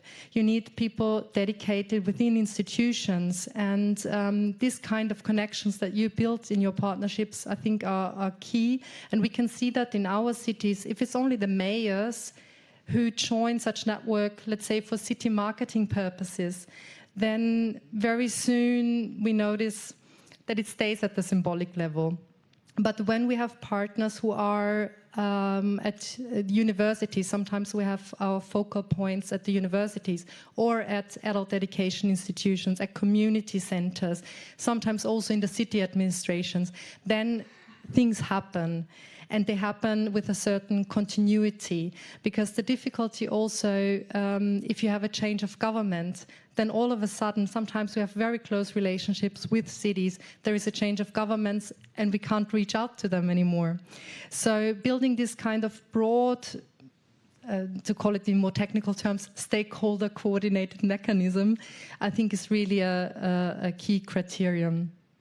And maybe one other point to mention that I also find a challenge really for these networks is how to measure success and how to measure impact. I mean, you also have the challenge of having funding sustainability, and usually donors want to see numbers, they want to see the impact. And when we speak about changing not only what people know and what skills they have, but really attitudes and mindsets when it comes to sustainable development and citizenship, and how you learn about diversity and your relationship to the nature. How do you measure that? It's very tricky. It's easy to see we have a policy, we have implemented this course, but it doesn't always say so much about the quality and the impact. And I think this is something that we are discussing a lot, so we don't have a response, but I think it's a very important point to consider. Thank you. And now I'm turning to the audience and to the other participants. If there's still anything you would like to add, your own experience, something you've learned now just listening, and here we go. Just always say who you are and where from. Thank you very much. Humaira Mansouri, I'm heading the political education section of Volkshochschule Köln, and I'm participating in Co-in Pride between Cologne and Indianapolis, USA. Thank you very much for this very interesting and informative panel. There are so many things I would like to say and to add from our point of view, but we don't have the time, I know, sir. And also, I try to focus. My thoughts are always, when I see this variety of different projects, that I'm sometimes overwhelmed. There are people who really have a hard time doing the project.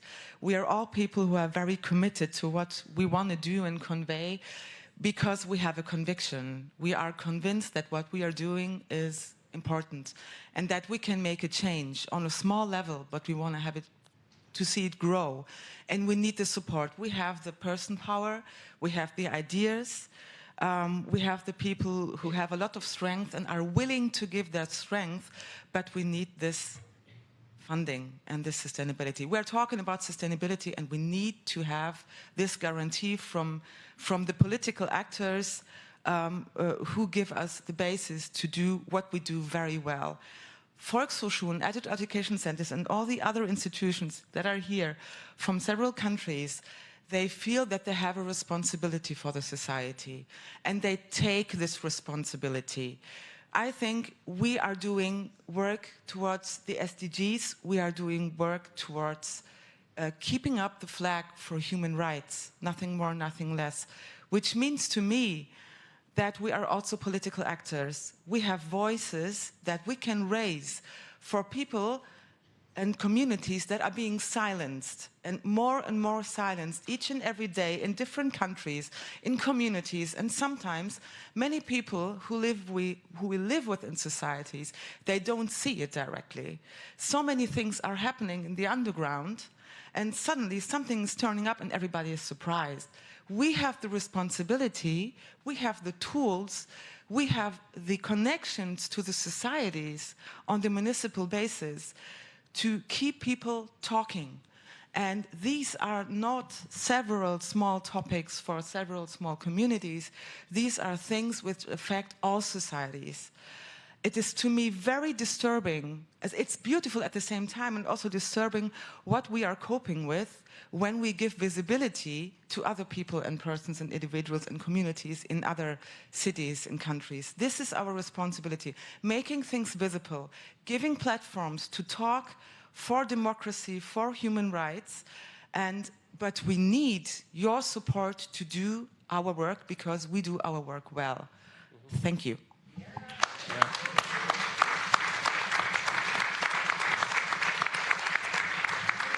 And I mean, this is definitely something that you can take back into your structure, into your relationships with the donors, environments where you work from this community. Yes, I know. I work with civil societies, it's 20 years, and whenever I ask them, what would you like to get rid of? And it doesn't matter if it's Germany or England or if America, it's one like, fundraising. I really would like to get out of fundraising because it's really sort of the burden on civil society. And so there we go. More statements, more questions also maybe to one person on the panel. There we go.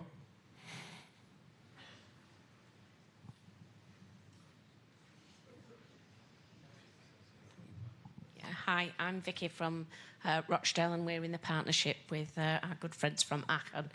And I just want to address something that Edith said earlier around how we measure outcomes. And I think what we need to remember in this room, and all of you as people who work in adult education, our measures are the impact that we have on our residents and our communities. And the hard thing to do is to put that into politician speak. We see every day what our outcomes are. And just because they can't be measured by a certificate shouldn't mean that we shouldn't carry on. And what we need is to get politicians to think about it from a human point of view. The impact we have is human and positive and impacts massively on our communities, and that can't be measured by a certificate. And if you take anything away as people who can fund projects like that, maybe it should be to not look at figures and to look at human beings. Thank you. If you feel like to respond, feel free, so just indicate it to me. Here we go. I'm Sandra Smith from Coventry, UK, Coventry City Council. I'm with the Kiel Coventry project. The few words I've written down, I've been making notes as people have been speaking. Funding. I look at you. I look at a seat at the table. You all in your political arenas have the seat at the table to speak on our projects, to say who we are in the community and to keep it current. I look at that as allyship. You are then our allies. And also I picked up about intersectionality. No one person is just he, she, her, him. We have different parts of us that need to be addressed. And to do that, you have to look at the whole person. Our residents are intersectional. They have different parts of them that need to be looked at. And we've done that in all of these projects around the world. You've given us that chance and we give you thanks. So it's funding, seat at the table, allyship, and intersectionality. Thank you. And that will help us to move forward. Thank you. And I think it's in the responsible of all of us to forward what's been learned in that project. And thank you to Mrs. Kramp-Karrenbauer for being with us. You have to catch a taxi. Thank you.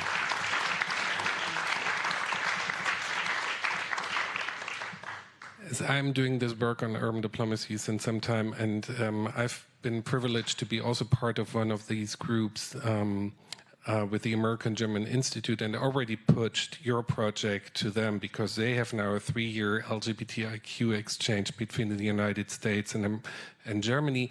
And I think that's what we are all responsible to. You wanted to say something? Yeah, thank you all. I also have a short question. As you know, this is one project we fund, and there are like 9 different projects, 18 cities we reach with that. I would be interested in how is what you've been doing over the last 2 years reflected in your communities and in your administration? Like, what response do you get? Do you feel you can engage people in communities, in administration to carry on?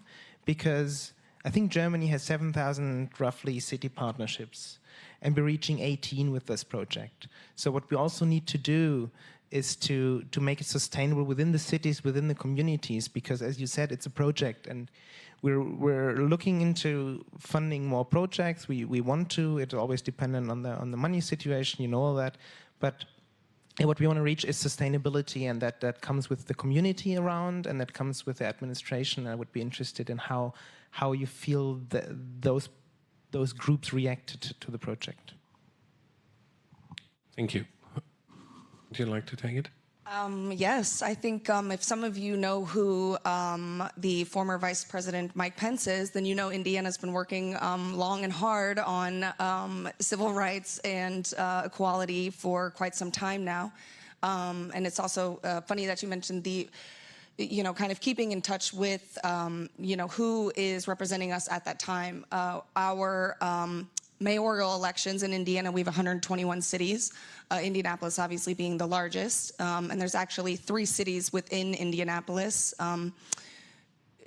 because of policy changes. And our elections for mayor are actually in 2 weeks from, I don't know what today is, but Tuesday ago. So 2 weeks from this last Tuesday, we will be trying to then again elect our current mayor, who in the state of Indiana is very right-wing Republican, but all of our cities are very democratic. And as a Democrat myself, I pride myself on saying more Hoosiers. And in case you don't know, people from Indiana call themselves Hoosiers. Don't ask me what it means. I don't know. But there are more Hoosiers represented by Democratic mayors than Republican ones. And not only did this project, I work very closely with a lot of our mayors all across the state. And being able to talk about it also kind of just opened them up to knowing about sister city partnerships in general and the importance of them. And so, I know I don't speak for my mayor, but he did tell me personally he is going to be, meeting with us post-election and, really trying to figure out how we can expand on what it is that we're doing because, like you said, we're not, it's hard to track numbers in terms of successes when you're changing lives, so we very much look forward to, being able to talk to our representatives more about our project, but also about all the other projects that have been happening as well, to kind of say that these are, things that we can do on a larger scale. Mm-hmm. But because of the project and the resources, we were able to bring in, the education center, a local, museum, the statewide, not only heavy Indianapolis organization, but a statewide organization, and, talk to basically as many people as possible to have as many connections as possible so that not only we can speak to it, but that other people can speak to it as well. And I think it's just continuing to say, to kind of bring it up and to keep talking about it is what's going to help. Yeah. Stefan, could you add to it from a German perspective also, like what was asked for, like how into the community?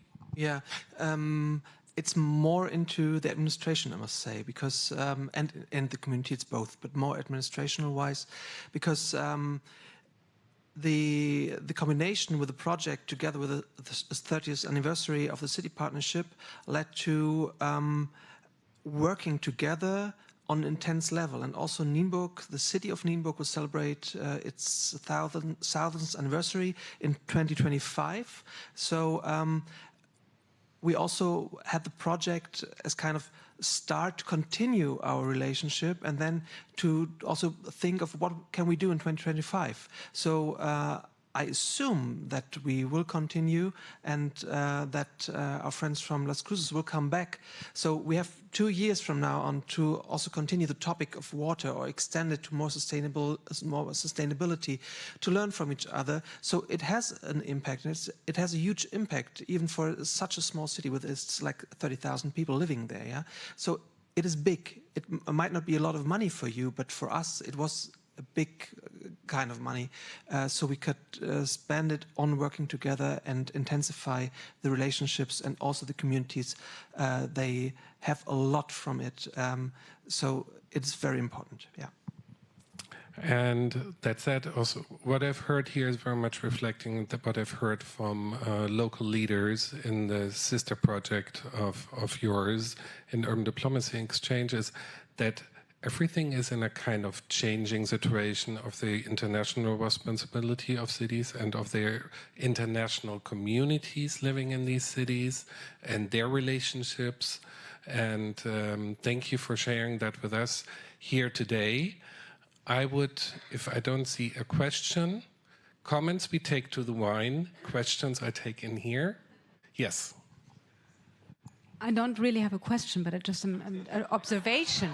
It's an observation because talking about what is actually not only the output, but what is really the effect that a project has on a community. It's so hard to measure, and it's exactly the same questions that we face on the policy level in Germany when we talk about adult education and learning.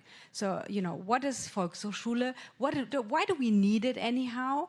So it's very difficult to, answering your question, I understand where you're coming from, because obviously you want to have the project to have an effect and an impact on in a certain policy field. But especially in the field of adult education and learning, I find measuring impact. How do you measure learning? How do you measure some change within mindsets? It takes a while to see the effect of that, and I think it would be short-sighted to say just because you don't see the effect right away, it's not worth continuing. I think you're doing an amazing work, and I can understand that you all really enjoyed working together, because it's great to work in international partnerships anyhow. And I'm really sure that you all have great impacts in your fields, in your working fields, and I hope we can continue this great work together and find even more cities and even more partnerships to reload with this value of sharing experiences and having impact on our societies. Thank you, Julia. It was originally planned that Julia has the last word at this conference, and she jumped in because Esther Hirsch's train was on delay, so I'm okay that you didn't do what I asked you to do, but also that you're now just the cliffhanger for our closing words.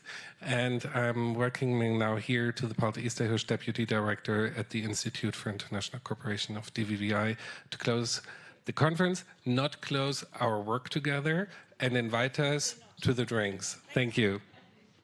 Oh, and you may leave the stage for that. I'm sorry. Thank you, Lisa. It felt so good with you up here that I didn't want you to leave. But now I dropped the mic. Yeah, thank you very much. I was supposed, as you said, to be here to welcome you. Unfortunately, this wasn't possible, but as you see, we are flexible as projects and as actors should be, and I'm happy now to address to you some last words, being the last person between you and our reception, and not only the wine, but the informal part of networking and of exchanging, which is quite often, we all know it, the most important one. How to wrap up so many things that have been said. Perhaps from a person who is designing and managing projects, the question, what is the secret of this apparently so successful project and so creating such a commitment? It is interesting to see. I mean, we took up existing structures. Partnerships between cities, this is not a new concept, it's well known. We brought it together with adult education centers, mixed it up with the SDG, the global world challenges, and a new dynamic came out. And I think this is also giving a bit a response to the question of sustainability. We are not reinventing the wheel, creating new structures that need years and decades to work out, but we worked and will work in future with what is there, existing persons, existing structures, existing commitments, but bringing them together in a new way.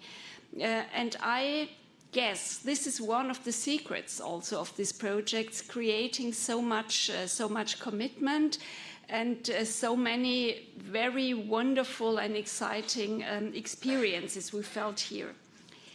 But the project goes further than only linking cities. It's called Urban Exchange Network. So how did we come up with a network? It's going beyond city partnership. It's going to city networking. And this is perhaps as well a second new aspect in the project. And a very important one, because you did not only work as peers, as city peers, but you also exchanged, as you did yesterday, I know, in a meeting, but you did through all these projects, online, in meetings, in conferences. So this went far beyond. You learned not only the two cities being together and becoming very close, as I felt, but working in a larger network. And how do we manage to work successful in a network? We need a project. We need a project team. I mean, we need managers. We need moderators who are behind all this. And this was done by our project team. I'm quite optimistic that also when the project finished now, and you said it will go on this network, with or without a following project, that there is an impact and there is an ongoing networking. So let me finish by thank our 9 partner pairs working here and following us, I guess, in the live stream as well. It was very impressive to see you today, but also all over these 2 years we have been working together. Many thanks to the German Federal Foreign Office who funded it, who inspired us to the idea and supported not only financially but also technically with support, with regular exchange, this project. So this was really a big help to not only talk about finances. We thank our strategic partner, the Association of German Cities, who are also very important advisors and counterparts during this project. And last but not least, let me thank my project team. First of all, Lisa Wanke, who really was, I think, yes, please.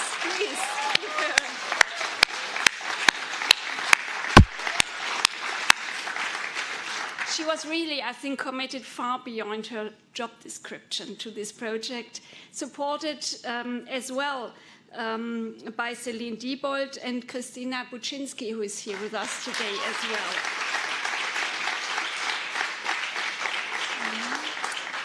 And not to forget as well the coordinators, Robin Gose-Johann, he's here with us today.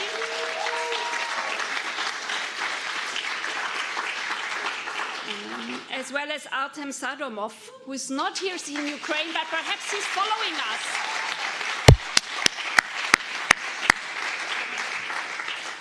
So thank you very much for this inspiring afternoon. We finish here with these 18 partners. We heard there are 3,000 city partners in Germany. Wasn't it? Oh, 7,000. We heard there is a Learning Cities network from around 300 cities. So this might be a vision for us where the Urban Exchange Network might be in some years when we meet here again. So with this vision in mind, let's close here. I invite you heartily to join us to finally come up with the wine, with the beer, but with the informal, more than all, with the informal exchange to continue on our networking and look into the future what we can do with this project. Thank you so much.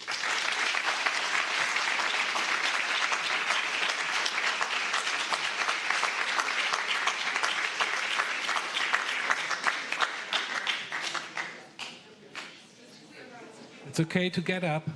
We're done. Thank you all.